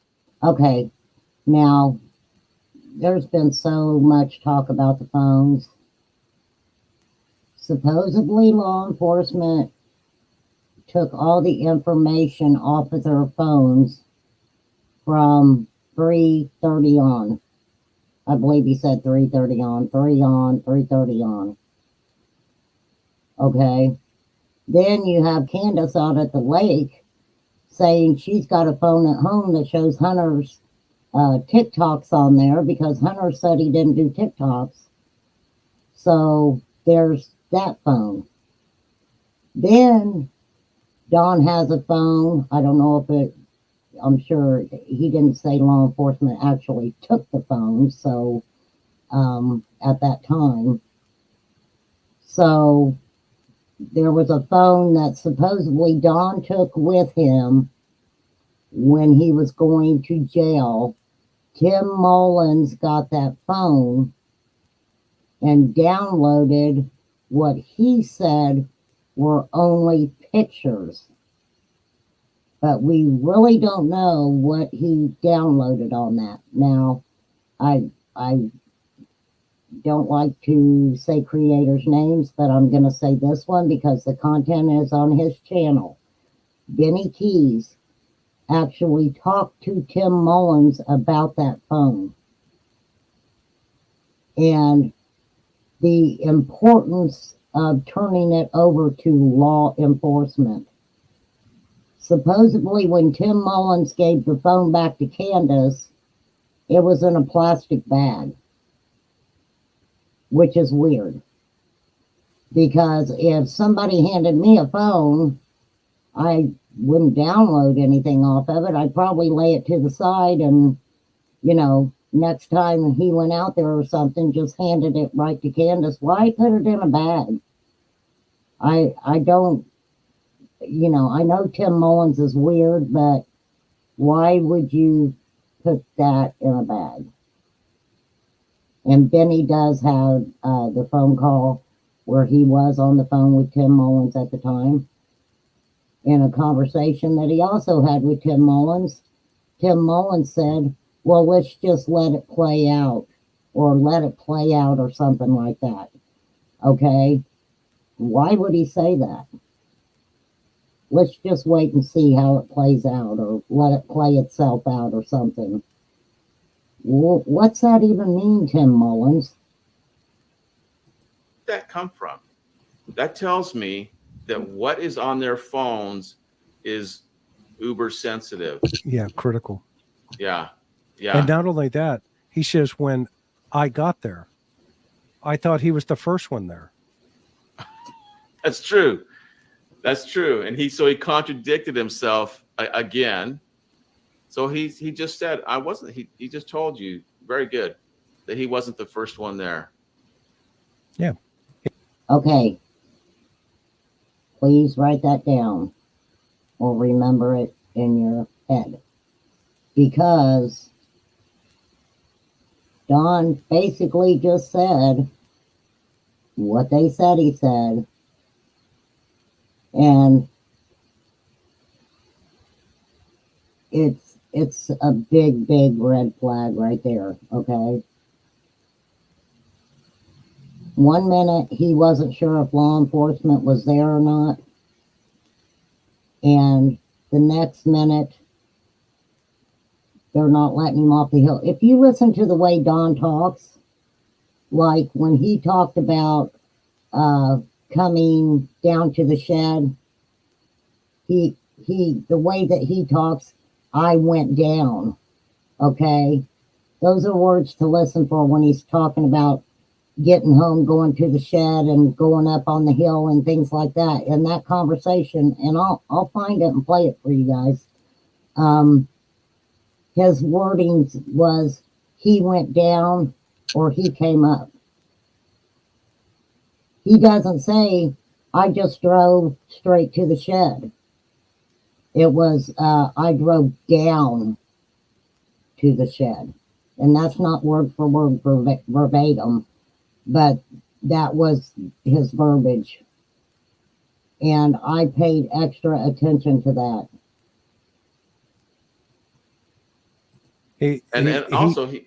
Go ahead. No, I'm listening to the, No, I don't want to know what you said, because you were there talking to him. Well, yeah, I mean, he emphasizes, look, that they weren't there. So I went down to the bottom of the hill, looked around, and, he did all his searching. And then now it sounds like, the cops were there, because that's the first thing he did was give them their phones. Because I know, as an investigator, first thing I would, if all the red flags are up and I've had 15 or 20 minutes to listen and get debriefed by the team that's already there, okay, i.e. the search and rescue, the sheriffs, everybody that gets there, and you know how we circle up and everybody goes, keep an eye over here, right? Yeah. And, game on. Kind of like Christopher Watch. Alicia, I don't know if Pruitt would tell people information that was given or not given off the phones.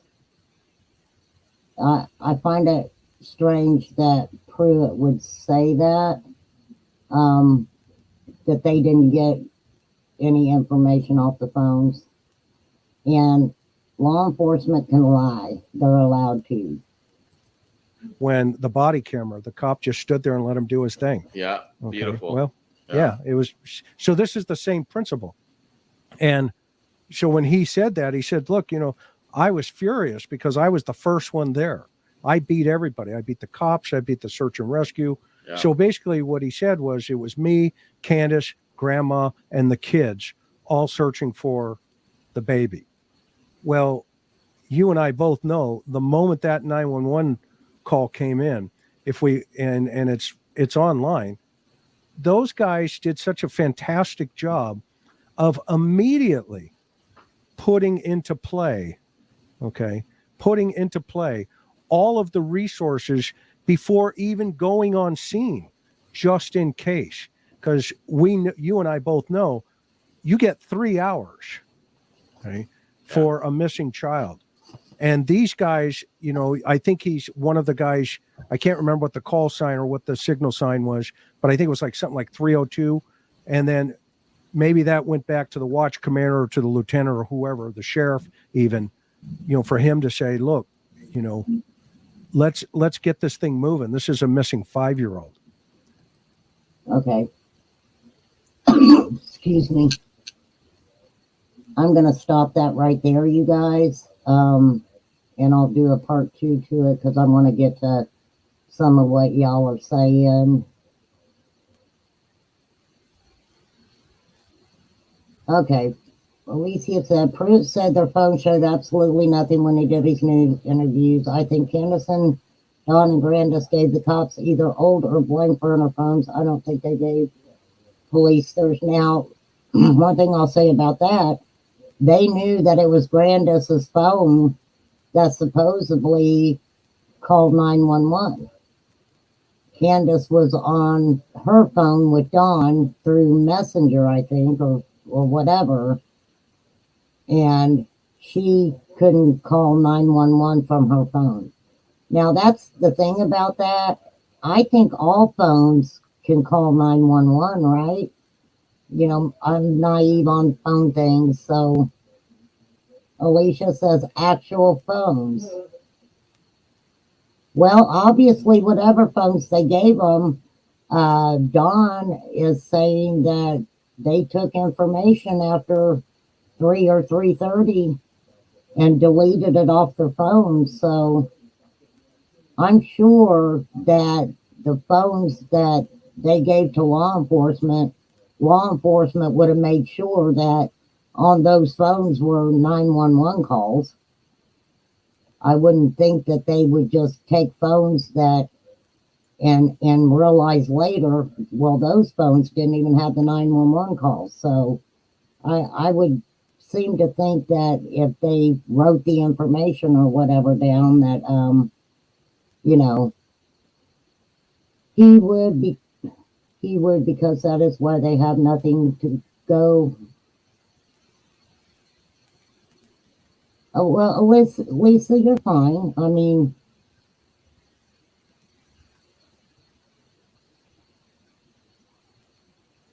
law enforcement knew that Candace left the hill twice. They knew that. I was talking about that earlier, Alicia. That Candace had a phone at home that had TikToks of Hunter on it. Okay, well, you said Candace hit her real phone. She may have. Because if you remember right, Candace's phone wasn't the one that was used to call 911. It was Grandma's phone. So we had heard of no phone of Candace's being taken. Yes, Alicia. Don said that they were erased. He said law enforcement. Well, I don't know anything about Alicia. I mean, honestly, to be honest, I don't think the phones, the phones may be important for, like with Hunter's phone, they kept Hunter's phone a little while, and that was probably not so much had to do with Summer's case. It was because of who he knew.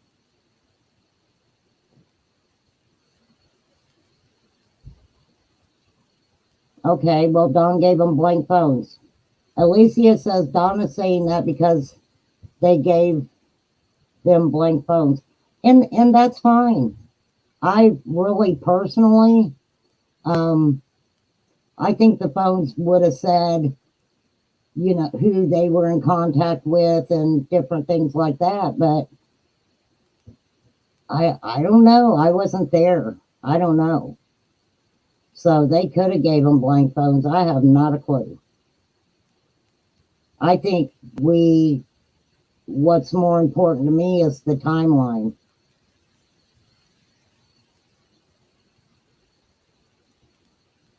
Well, that's fine, Alicia. The phones aren't that important to me. I mean, Chris McDonough knows. Alicia said it shows they are guilty is my point. Well, I can't say if they're guilty or innocent. I mean, a lot of people think they're guilty. And believe me, it's not just the phones that a lot of people think they're guilty. The timeline I'm trying to get out, which is just my timeline, is that Dawn in the morning, it's whatever. They don't give any specific times for anything. Nobody keeps time in that area. Don leaves for work, but he doesn't know what time he got there. He can't say. We don't know if Don left during the day or not. That's what I've been saying. If you look at that whole situation, he probably did drive the Subaru that day. We know he drove the Subaru that day, or at least that's what we've been told is he drove the Subaru that day. But that doesn't mean he didn't leave in a different vehicle throughout the day. That just means he drove the Subaru that day. And then he remembers 5:30, 5:30, 5:30. Why in your mind would you keep saying 5:30 if it was after 6? So, I mean, we can go down the line. So it could show where they took Summer. Yeah, that's a good possibility. She said because they could have gotten cameras from wherever they went via info off the phone. They did have camera footage of her being in different places. That's exactly right, Corey. The neighbor had cameras. The neighbor had cameras. Well, I mean, Wilson said that they were cooperating, so. But if you've got a script and you're trying to stick with that script, that's pretty much cooperating to a certain extent. I can tell you that wherever Candace went in my heart, when she came back and Summer wasn't there, she freaked out, and of course she called Dawn.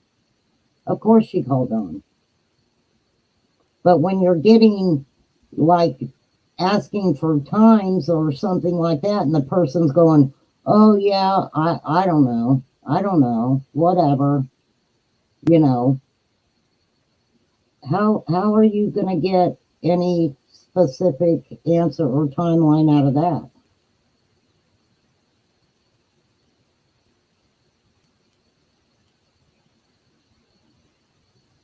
I don't understand, Lisa, what you're saying after they had gone home. Well, Ronnie said they wasn't cooperating to piss him off. Look what happened. When Ronnie Lawson said that they were not cooperating and Don was in jail, look what happened. Here come Grandis talking. Candace didn't want to talk, but she wrote that little letter. But like Ansley said, Candace didn't want to discuss her YouTube channel or anything. You know why? Because just because Don Wells is in jail doesn't mean he ain't going to hear anything. So she wasn't going to get on there talking about she got a YouTube channel and all this other stuff. No way was she going to do that. But when Lawson said that, look who came out of the woodwork. And what did we learn from that? She was napping. She woke up to Candace screaming for Summer. So she kind of took herself out of that. And then she had to try to repeat the story about the candy and washing her hands. And it was all so evident there. It was very evident in listening to the way that she was talking and the things that she said. So she also said she got a pain shot from the hospital. So they could have came back and she went in there and lay down. Yeah, okay, Alyssa. She says, Candace is involved in Summer being missing, in my opinion, and Dawn helped after. Well, that's a good theory. That's a good opinion. And I, in a different scenario, I could see that too. But in my opinion, Dawn had a hell of a lot more to do with it than just helping after, if he didn't have something to do with it on his own. Because if you remember right, he knew it was going to happen on Candace's watch. Why would he say that repeatedly? That he knew something was going to happen on Candace's watch. Maybe he was a little bit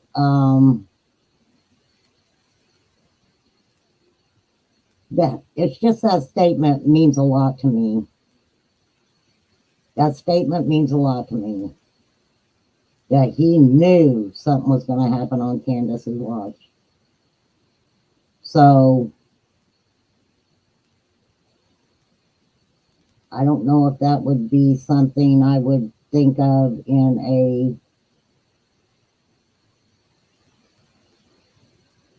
I don't know. Why would he say that? Maybe he knew something was going to happen on Candace's watch because he was waiting for the right moment for something to be happening on Candace's watch. We can look at it like that. There's many ways, there's many ways to look at it. So, like I said, it's all a whatever. But I'm going to tell you about my alibi. I'm not going to go into detail about where I ate at, or I just went to and did this and da. But forget about that. Let me tell you about my alibi. So, I am a hard one on Don Wells. I'm sorry, I am. But I guess I'm just looking at things maybe a little bit differently than everybody else. And I do know that some people are a diehard Candace fan and some people are a diehard Don fan. And that's okay by me. I don't care who you prefer, or I'm not telling you not to stand up for anybody you believe in. I'm not even standing up for Candace, to be honest. I know I'm hard on Don, but Candace has done a lot of wrong shit too. She really has. And I wish I could, say, oh, I know this for a fact, and I know Candace didn't do anything. I can't say that. I don't know that for a fact. There's only Grandma, Candace, the boys, Summer. Those were the ones that were home that day. So who's that leave? Well, we'll never know what the boys have said. We will never know what the boys have said. And I have to question people who come out and actually say, well, the boy said this or the boy said that, because nothing by law has ever come out saying anything that the boys have said.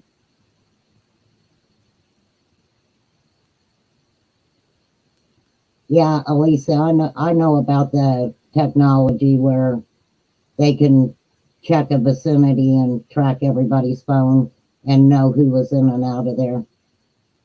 Definitely. Yeah, they've got, you're talking about equipment that could show us everything. Could possibly show us everything. But do you honestly think that anybody who has gotten any of that information is going to go on social media and tell any of us about it? They're not going to tell us any information that they've gotten from anything.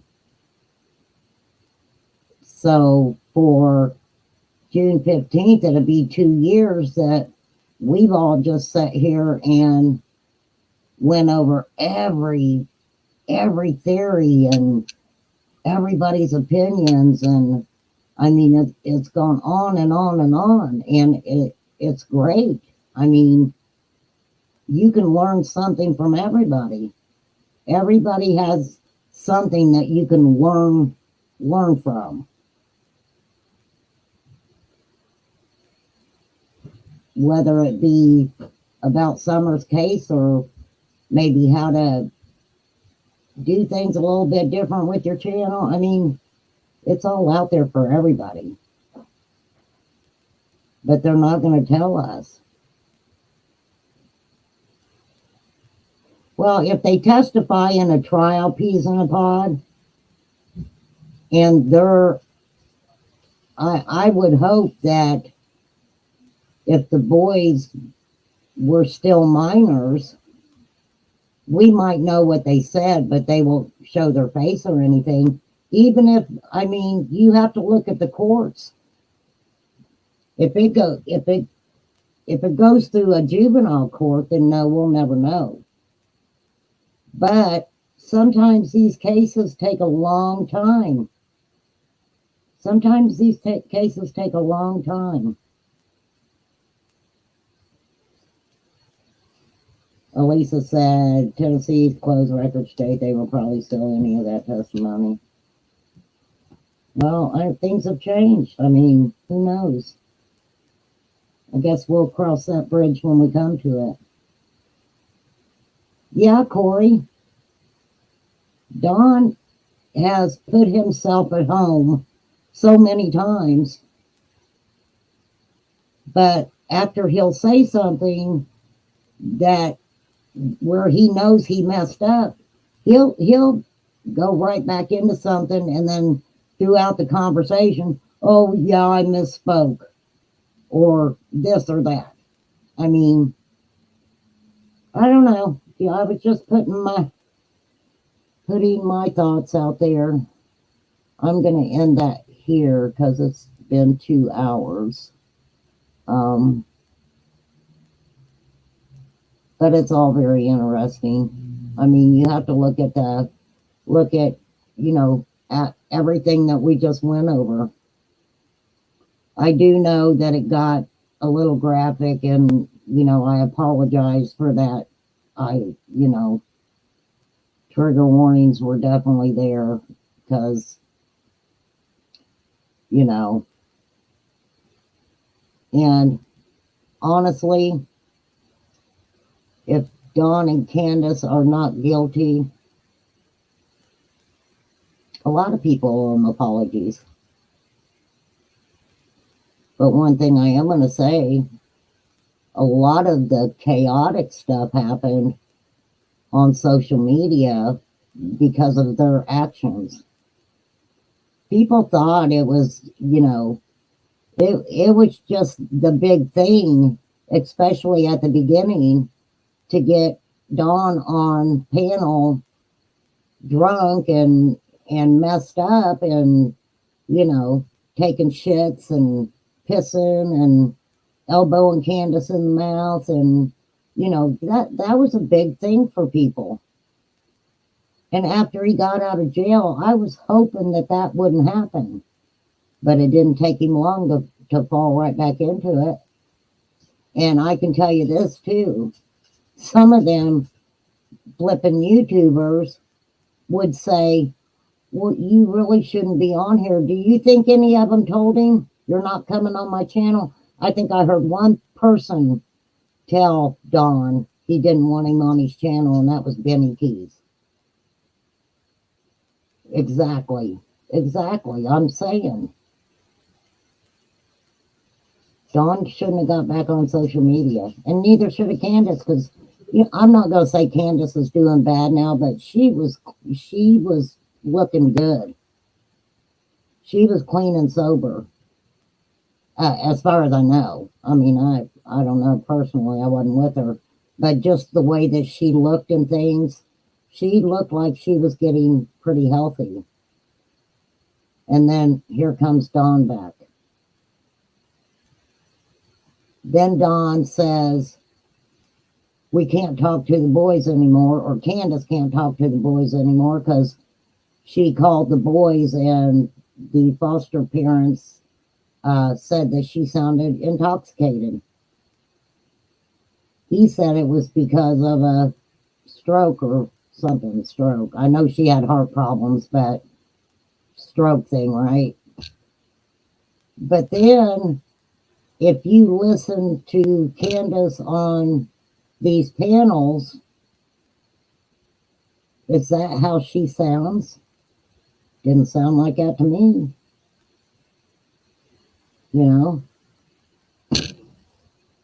Doesn't sound like she's got any speech impediment to me from a stroke.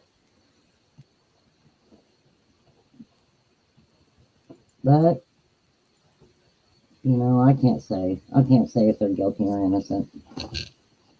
But what I believe is what law enforcement says. Why would everybody be lying? I mean, we can look at Lawson because he's just a shady freaking guy. But why would everybody else in law enforcement be lying everything they say? Some people are like, they're lying. They're lying. Let me tell you, they are not going to tell us anything. Nobody's special to where they're going to get this firsthand information from law enforcement. It's not going to happen. But I have my opinion and I have my theory, and I've said it. Did Candace have anything to do with it? Possibly. Maybe look the other way. Maybe look at Candace and go, okay, well, what about Dawn? Can you imagine living with your spouse, knowing what they obviously both know on each other, and your daughter goes missing and you stay together? They know so much on each other, they'll never tell on each other. If they do one way or the other, I would be totally surprised. Because it's ride or die with them. It is ride or die with them. Candace already said she wouldn't say nothing about Don because that's the father of her children.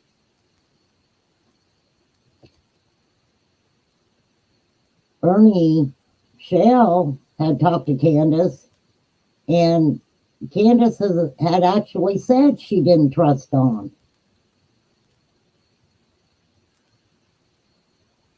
It has to be flipping very hard for them to even be staying with each other. I don't think I could stay with a man that my daughter's missing and I know how he is and I know him, and look at the stuff that Donis did that he's even admitted to, and be able to live with him and trust him fully. I don't know. Peas in a Pod said, the Wells have not said what happened out loud to anyone, and they won't. They are smart enough to know that sends them to jail. You're exactly right. Don and Candace ain't stupid. They're street smart people, especially Don. I mean, Don's, been to prison and everything else. And to be able to get in your vehicle and go take off in Mexico for a couple weeks to dope it up and everything else, he had to know people. In the Mexico story, Don admitted that he dealt dope there or whatever, and, so he knew that territory. So, but Candace said that herself, so, I mean, the Mexico story had to be true. And then Jose said he's a town over at a dope house. The only thing that kind of got me on that was because he said, I don't remember if it was Kingsport or the other one. So what was the other one?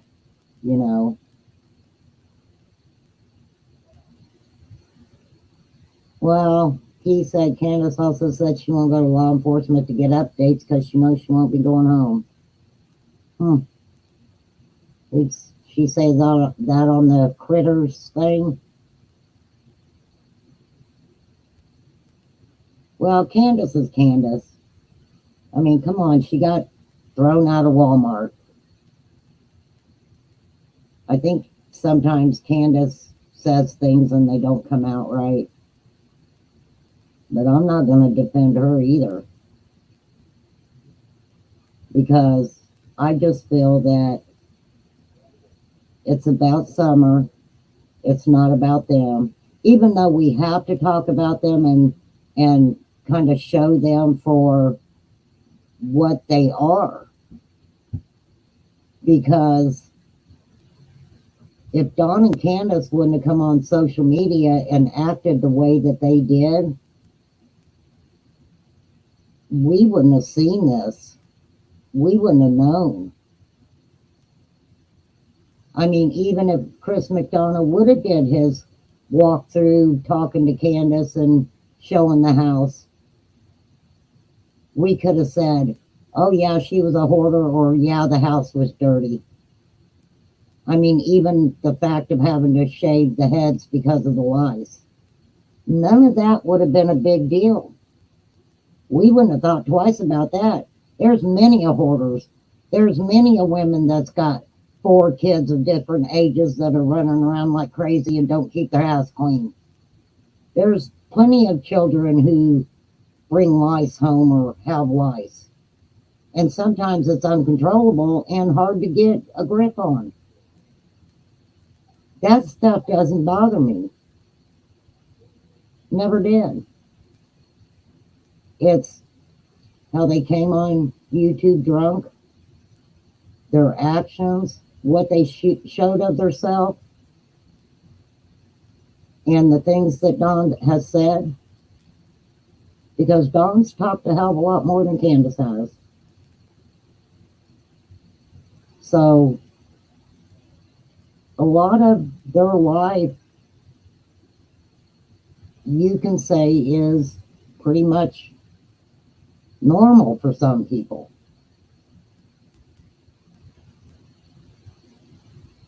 But where in let me tell you something about his stepsister Jeannie. It maybe have been many, many, many years before she could talk about what happened to her. It was many, many years before I talked about what happened to me. Because in a way, you do want to forget. But there are things that trigger memories like that.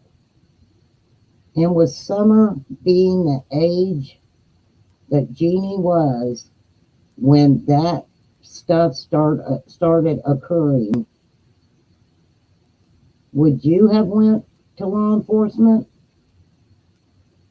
and said, look, he's got a daughter the same age that I was when he did things to me? Would you? Would you have went?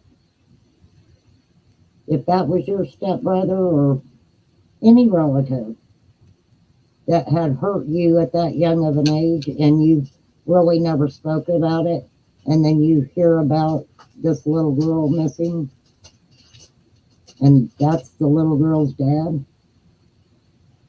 Or would you just turn your back and stay out of it and go, oh well, that could have happened? Are you one of those type of people that goes up, well, that could have happened, but oh well, not a biggie? Some people are like that. Some people are like that.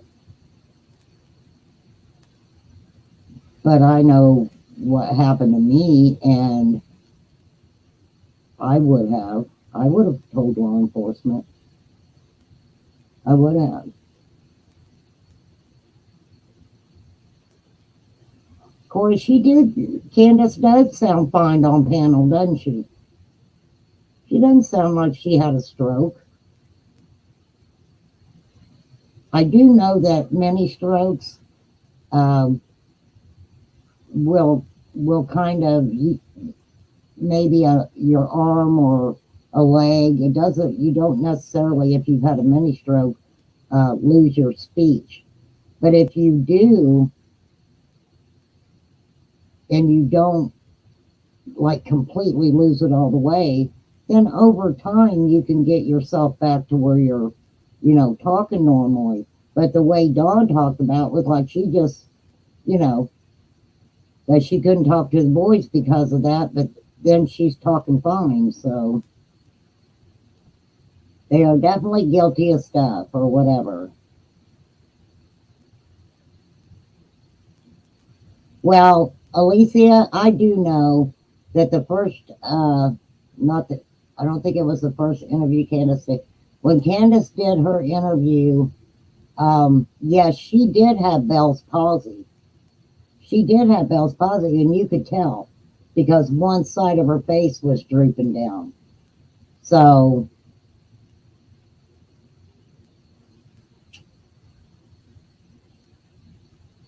Alicia, if you have a full blown stroke, yes,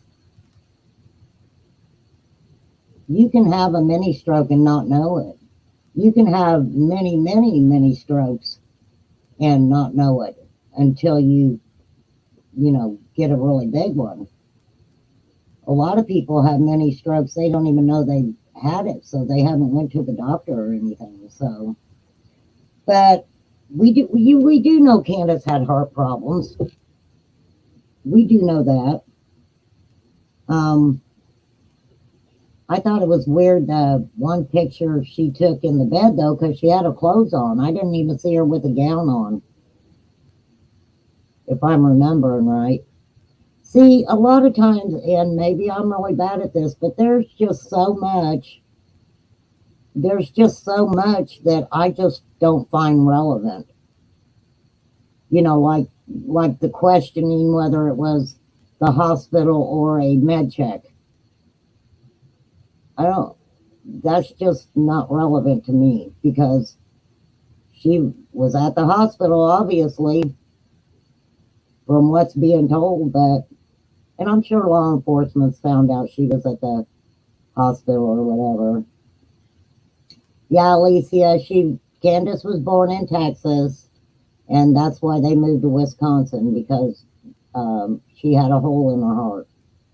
So they transferred her to over to Wisconsin or wherever. But anyhow, she it's just flipping sad. But they'll keep everybody going as long as they can keep them going, And I think what bothers me is because they think by coming on social media and acting the way they do that that's keeping Summer's name out there. And it may be to an extent, but I don't know. I would rather them keep Summer's name out there for, a totally different reason. And to be honest with you, I don't know if I've even used Summer's name in any of my content on my lives because I'm not when I'm showing this, I'm not really talking about Summer. It's more talking about Don and what he says and Candace and what she says and trying to put something together that they're never going to tell us. And where we don't have the advantage is because we don't have law enforcement giving us any information. I believe when they say that they're still looking into it, it's not became a cold case yet. And I really hope that it never does. But I have to give law enforcement time because if they try to get Candace and Don for something petty, and a lot of people think they should. But, and they might be able to get them for, abuse or neglect. I don't know how Candace isn't in jail for neglect, to be honest. The only reason that I can think that they haven't done that yet is because they know they've done something bigger. And when they get them, they're going to do it right. They're going to do it right So that way they don't walk off with little charges. I mean, I just think Don, I think Don was home that day. I think he was home that day. And Candace left the hill twice.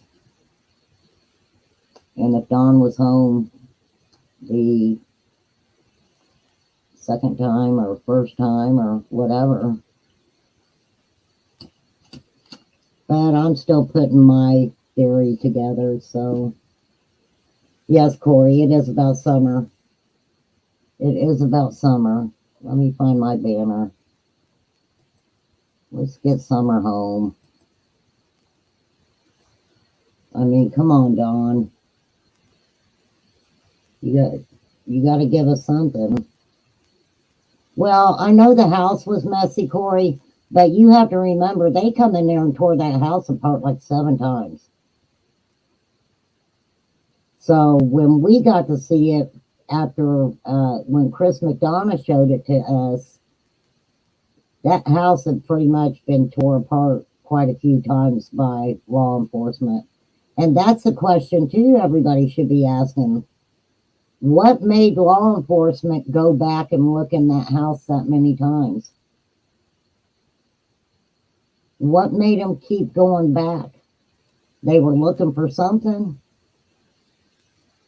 They were looking for something. You know? What were they looking for? Because they even tore Don's truck up too. Because he said he got tired of putting his tools back in the truck.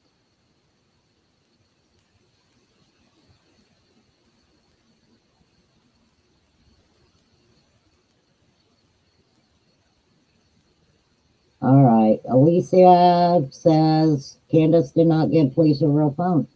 She may not have. Candace is the one that hasn't even mentioned the phone. She called 911 from Grandma's phone. So, yeah, if anybody had a good possibility as to not have to show her phone or hand the cops a different phone, it would be Candace. Because on Candace's phone was not the 911 call or anything. That was on Grandma's phone. So, yeah, Candace could have handed any phone she wanted to. And Dawn could have too.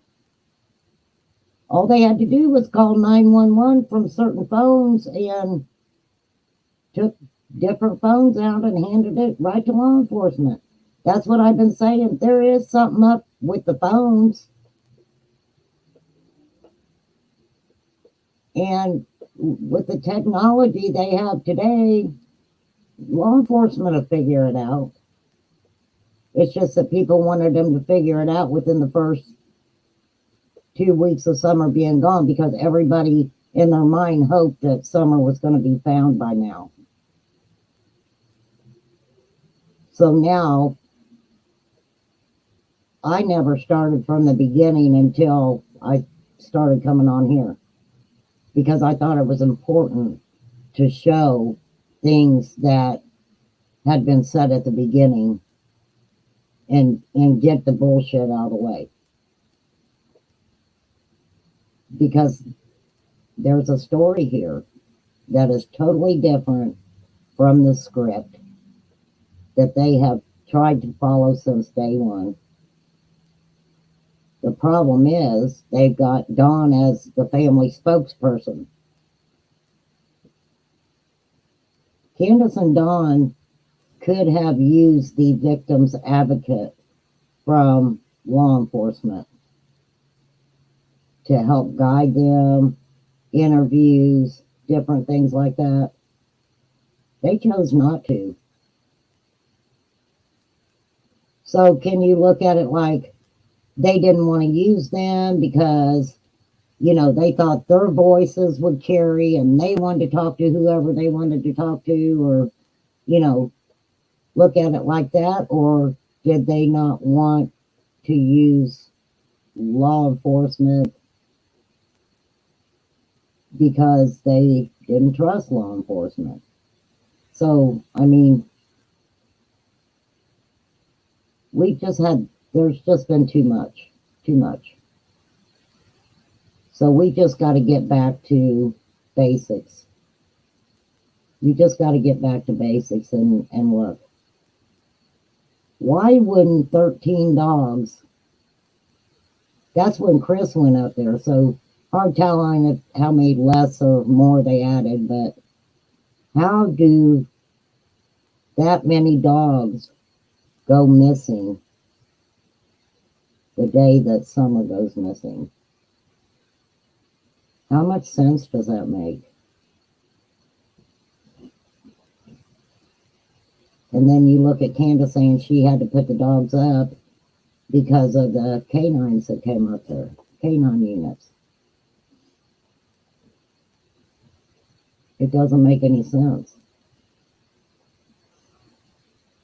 Why would you feel the need living in a place that long and it being your home? What would make you uncomfortable to have to walk your daughter to the front door of your house when you're standing outside? Why would you do that? Because me personally, I'd be like, yeah, go on in. Tell your brothers this or whatever. She walks her to the door and makes sure to tell the boys. And Summer's 5. I could see maybe if she was 2 or 3 outside playing, one to go in and play with her brothers and saying, okay, well, let me walk you in and tell the boys, now you watch your sister. But Summer was 5. And that's what Jose was saying. For some reason, the Jose thing got me when he told Candace, take the blame. Just take the blame. I don't have a clue. That sentence threw me off so bad when he told her, just take the blame. There were things that Jose knew also, probably that he never said. But unfortunately, rest in peace, Jose. He's no longer with us. So,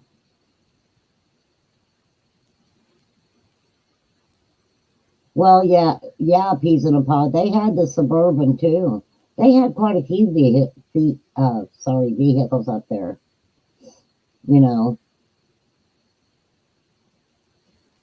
Well, Alicia, I don't see them having stuff on Ronnie Lawson, because Don would have used that to get out of trouble. I'm sure other people probably have stuff on Ronnie Lawson, but I don't think Don, I don't know. I can't say what that relationship was, but no, I don't buy that, Elisa. That they know things about Don and they use it to keep him from charging. No, I don't believe that, because number one, Ronnie Lawson is being watched by TBI. He's on their radar now. Don't think he's not. He's on their radar. But you've got TBI and FBI who were involved in this case, and TBI still is. No, that wouldn't fly. I can guarantee you that wouldn't fly. So, because the thing about it is, well, Pease, who do you think's paying Ronnie to look the other way about Don and Candace? How much money do you think that it would take for Ronnie Lawson to know that Don and Candace did something to their child to pay him not to say anything? And then you would have to realize too, who is Ronnie Lawson paying in the TBI to look the other way about Ronnie looking the other way about Don and Candace taking their child and doing something with her? TBI and FBI assist. It doesn't matter if he's the lead. TBI and FBI have already been involved. They are involved.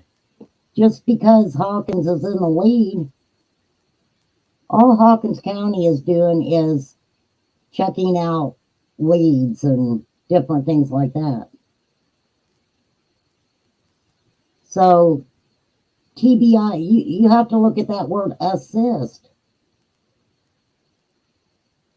So basically what you're saying is TBI and FBI, just because they're assisting, they're not keeping up with any information or anything like that because Hawkins County has the lead. Hawkins County has the lead because they're Hawkins County. They're in the county. So it's easier for them to have the lead because not only do they know almost everybody in their county, but if there's a lead or something like that, it's just easier. They're in the vicinity. But even though that the word is assist, they're not just not paying attention. I can guarantee you they're still picking up the phone and saying, have you got anything new? I just don't think people are giving them credit. I just don't think people are giving them credit that they really deserve when it comes to summer. You guys are giving Hawkins County Sheriff Ronnie Lawson too much stuff on this case. You're giving him everything. He can make or break it. He can know stuff about Don and Candace that he's not saying or whatever. And that TBI and FBI are just like, oh, well, okay, well, we know he knows stuff, but he's the lead. So, let's just go with that. Well, which church are you talking about? Ronnie Lawson's church or the SDA church? Don said he was a snitch. Don said he was a snitch. But let me ask you a question. Even though he's a snitch, even if he was a federal snitch, do you honestly think that they would know he did something to his 5-year-old child and let him get away for it just because he's a snitch? If that ever became the case, that would be some fucked up shit. That would be some messed up stuff.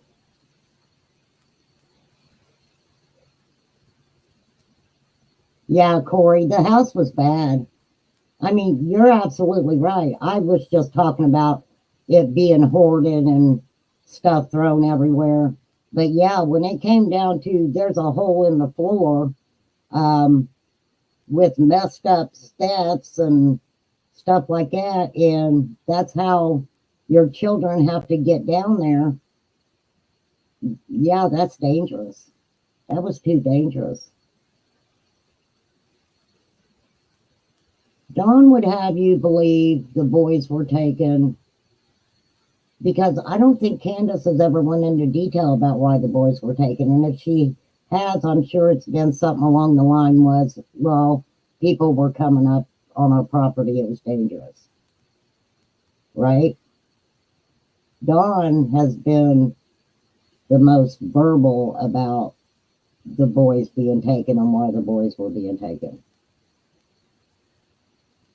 But nobody thinks about that period when the boys were at home and Dawn was getting messed up. And as far as we know, Candace was too. I can't say she was when the boys were home, but I know when after the boys got taken, that's when hell really broke loose with them too. The drinking and everything else. But we heard how verbal they are when they're drinking or whatever. Even Candace sober, she can, she can let loose and probably get pissed off, I'm sure. She just seems like that type of person. And they kept saying things like the boys would leave the door open. We kept telling the boys, we kept telling the boys. I can't in my head try to not think about them being drunk and hollering and being verbal before the boys got taken, with the boys being there. That seems so real to me in my mind. And Don even admitted in one of his interviews that, he started drinking and all this other stuff and it got pretty bad. He admitted to that. So why do you think they really took the boys? Because strangers were coming up there? I think that may have been a fourth of it. But I think things got way out of hand with the boys there.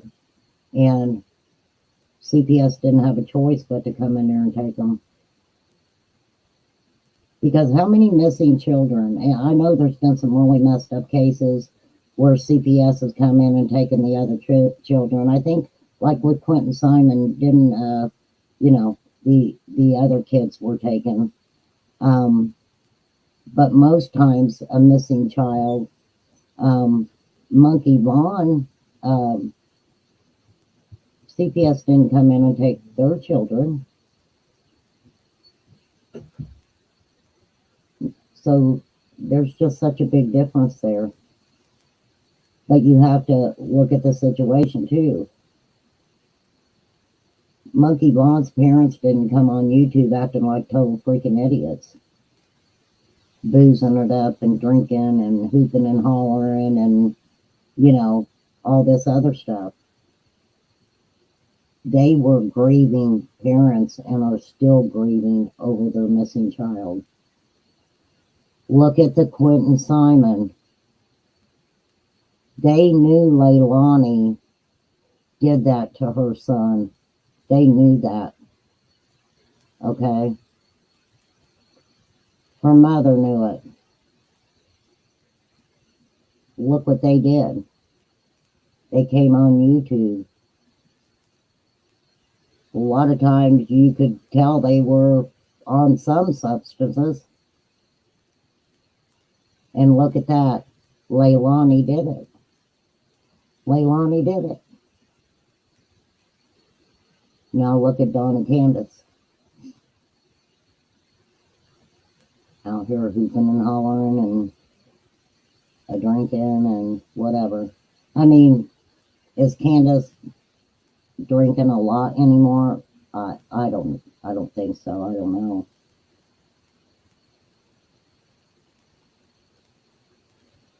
I don't know about her pacemaker. Never heard of her having a pacemaker, but I knew she had trouble with her heart. So, I mean, there you have it. I'm probably going to finish that off tomorrow. Kim was there. Dawn went off on a bender. Candace called CPS on Dawn. They tested both. Both failed.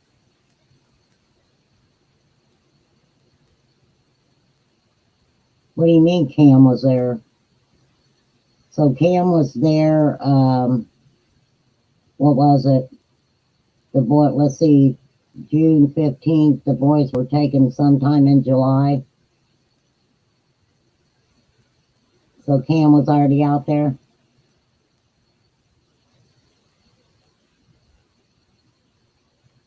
Huh. Oh well, I mean, they were messed up. Dawn at first praised CPS. Oh, they're wonderful. they came and took the boys or whatever, and blah blah blah, and then they kidnapped my children. I mean, do you honestly believe the boys want to go back home? That we will never know. I know that people have said the boys don't want to come back home, but we don't really know that. We don't really know, because all we hope for is that the boys are in a foster home that is very loving and, you know, and kind to them. And we heard that they are, so. Wait, what now? Alicia, are you talking about Chris McDonough and his Cold Case Foundation? Why, we really don't want to make it a cold case. And they're not going to ask Chris McDonough to come in and help them.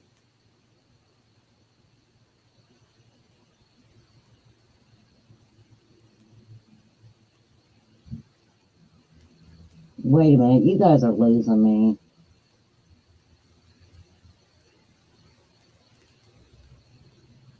You guys talking about Ronnie Lawson?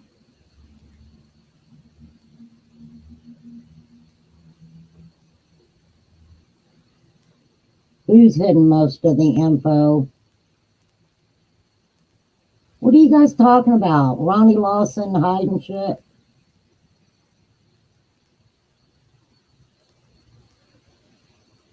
Yeah, Chris McDonough works for the Cold Case Foundation. Yes. But why would they need Chris McDonough? Why? They've got TBI and FBI assisting. Why would they want to go ahead and make Summer's case a cold case? It doesn't matter if it was started by 5 FBI agents. The FBI is already assisting. So the FBI could ask for them to take, we don't even know. I mean, I don't know. I don't know. Summer's case isn't cold. And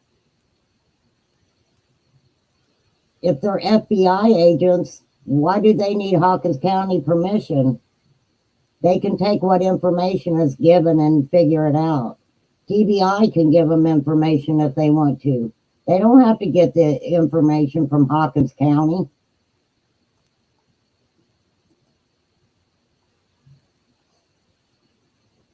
I know it's been almost 2 years, but it's not considered a cold case yet.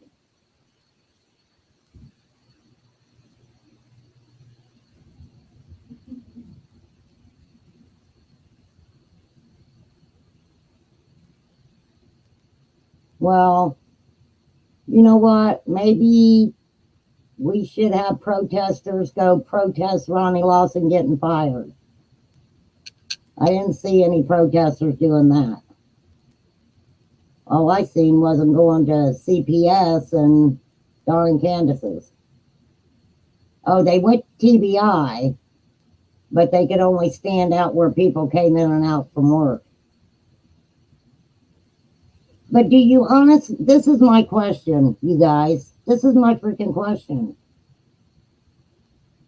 You can say all you want, Hawkins County is shady. And they are. And Ronnie Lawson is. But TBI and FBI, you're using the word assist. Assisting somebody is quite a lot. Because using that word, they're still going to be able to go to Hawkins County and say, let's see what you got. TBI and FBI, if they're assisting, they're still in the loop. They just haven't taken over the case altogether.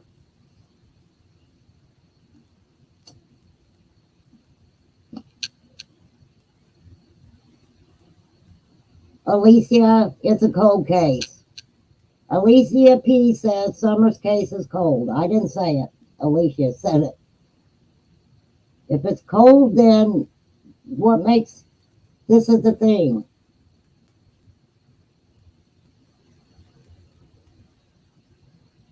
If it's a cold case, does that mean anybody can take over the investigation?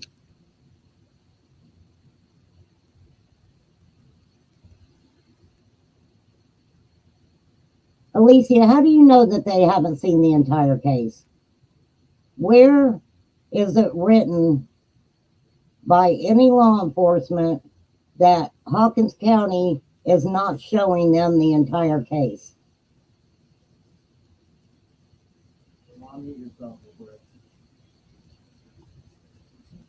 All right, hang on just a second. Hang on, you guys.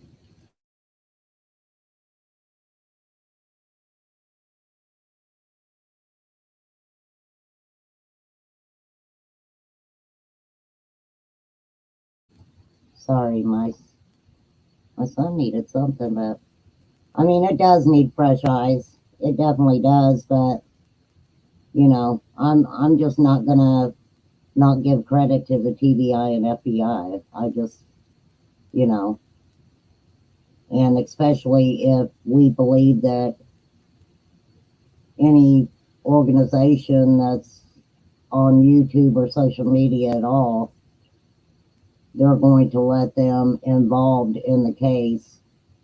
I don't know if that would ever happen. They don't care what social media says anymore. They really don't. Why should they? Well, I mean, Alicia, call them and tell them. Because many people have called and told the TBI and FBI to take it over. It's not going to happen. Obviously, he's assisting with them enough to where they don't feel like they have to knock him off his throne right now. And even if they were trying to get something on Ronnie Lawson, they're not going to get him for petty shit. They will make sure they get that man for something. If you take a sheriff down, you better make damn sure that you got something very good on him.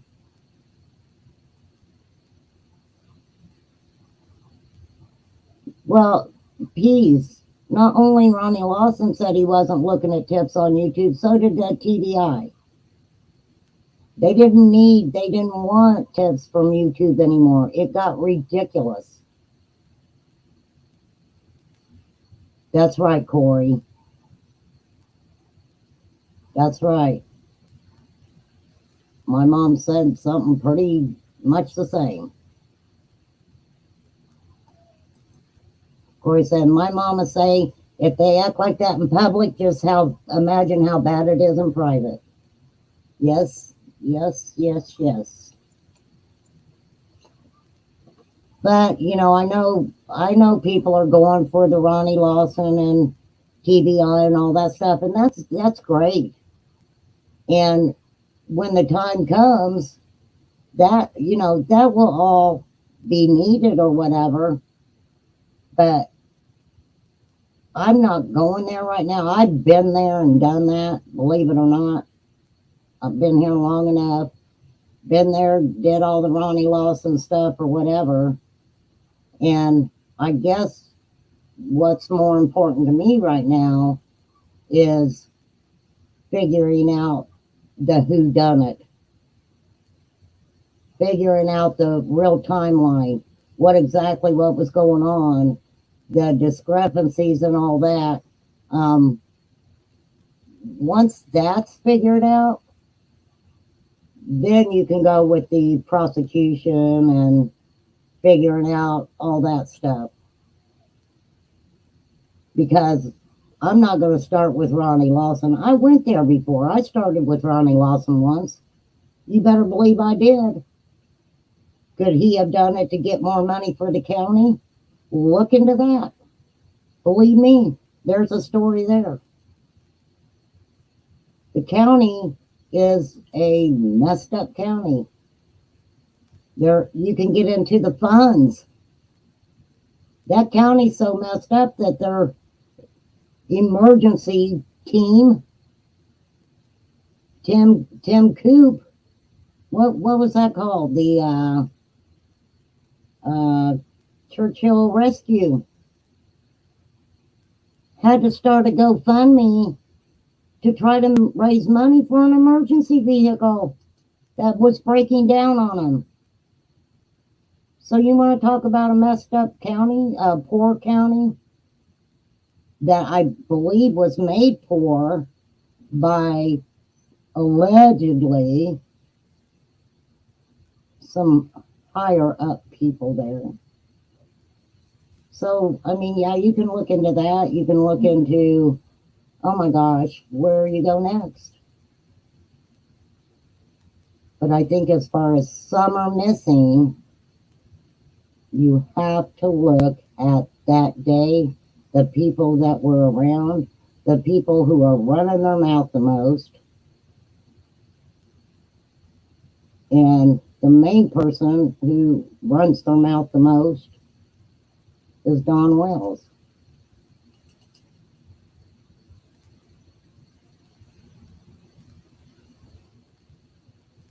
Well, good, Elisa.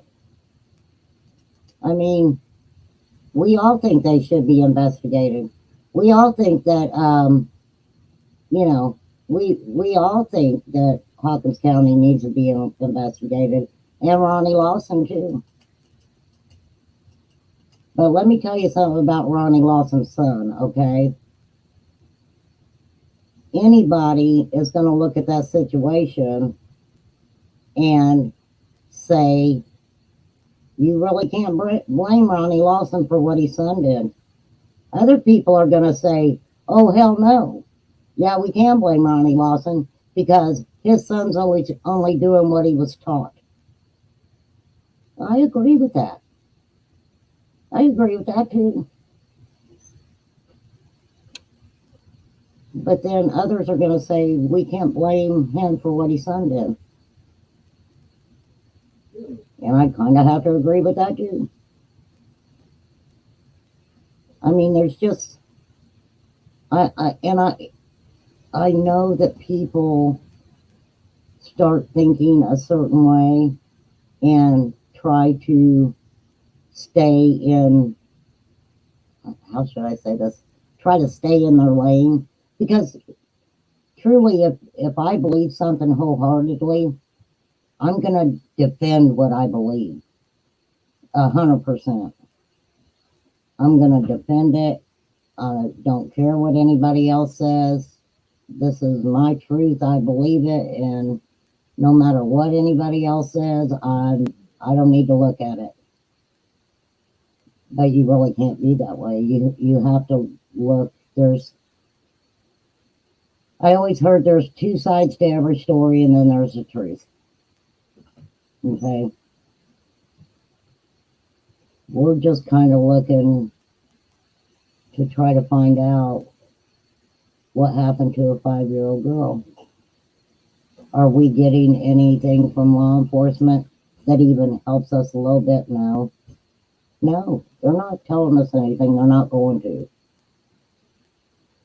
Not after when this case began, and I mean, even up to a year after Summer went missing, there was people doing some crazy stuff.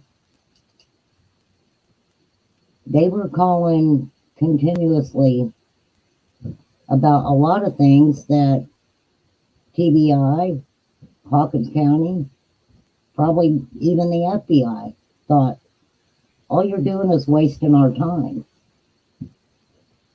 So when Summer's case became so chaotic the way that it did, the people who we needed to listen to, maybe, you know, some of the people who had something that may have been good information, they didn't want to hear it no more. And that's what they said.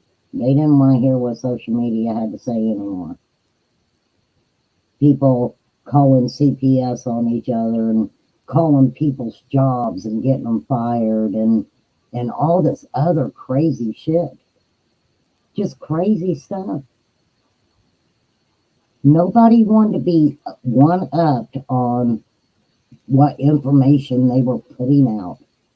And most of it wasn't even about summer because it goes in so many different directions. I mean, a lot of it, if you look at it, what didn't have anything to do with summer. It was more people arguing and fighting and dealing with this and, you know, I don't know. I don't know. I don't get it. But that's okay because, you know.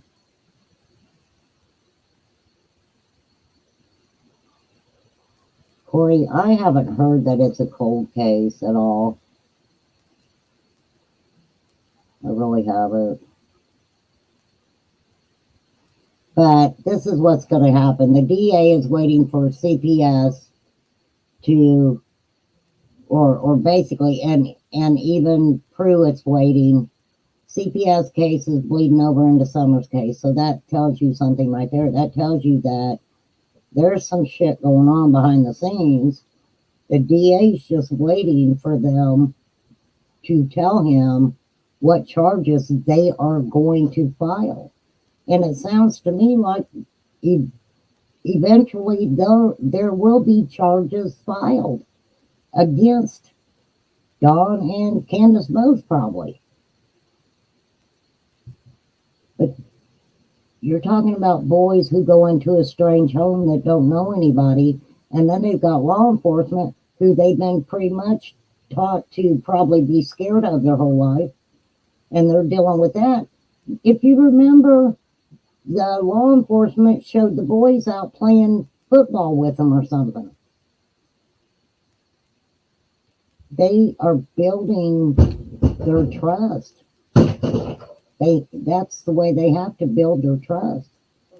And it's going to be a while. They're not going to be able to just, you know, the boys ain't going to be blah, blah, blah, blah, blah, all, you know, from the get-go. This is what happened. This is what they did. Da, da, da, da. It doesn't happen with children. It could take a long, long time. And not only supposedly, allegedly, they were abused and everything else in the home, but now they're contending with their sister going missing. That's a lot for a child. That's a lot. So,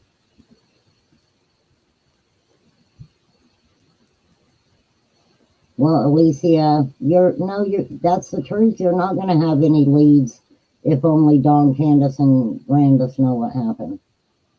And Grandis supposedly doesn't know what happened. She was taking a nap. So who's that lead?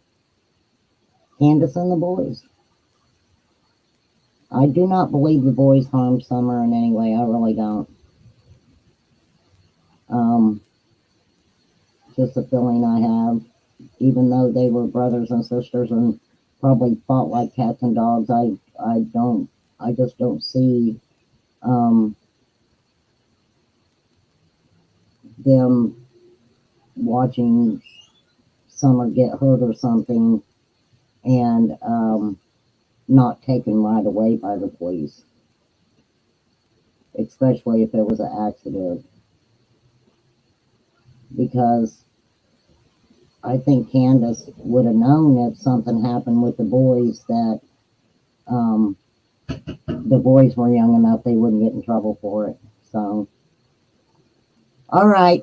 I love all your opinions and theories. I've been on here 3 hours and 14 minutes. I have to get off here.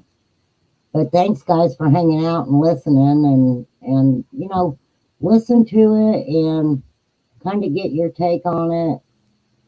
I don't know. Like I said, I have my kind of opinions and things like that. So, you know, but this is about Summer.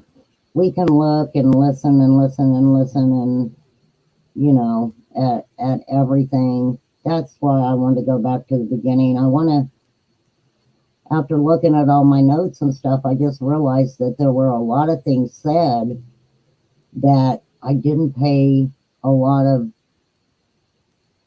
mind to the exact wording and how it was said, and it turned a lot of things around for me when I really started looking at what I wrote that whole time. So no, Elisa, we don't know.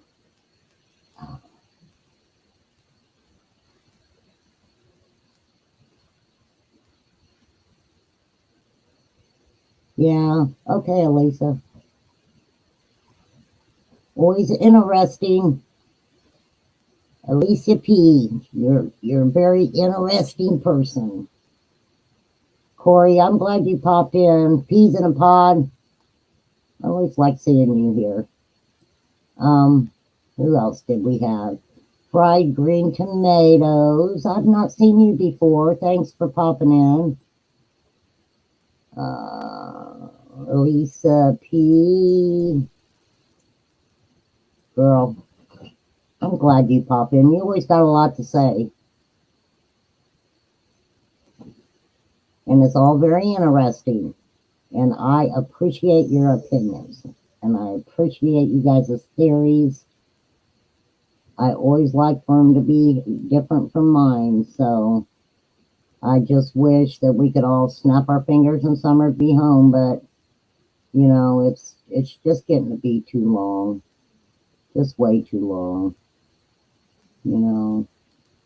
So, all right, Chickies and Chucky. Wherever you're at, Charlie, he probably wouldn't took a nap. That's what Charlie does. He comes in for a few minutes and then I bore him, so then he leaves and goes and takes a nap. So, all right, guys. Thanks for hanging out. Peace out.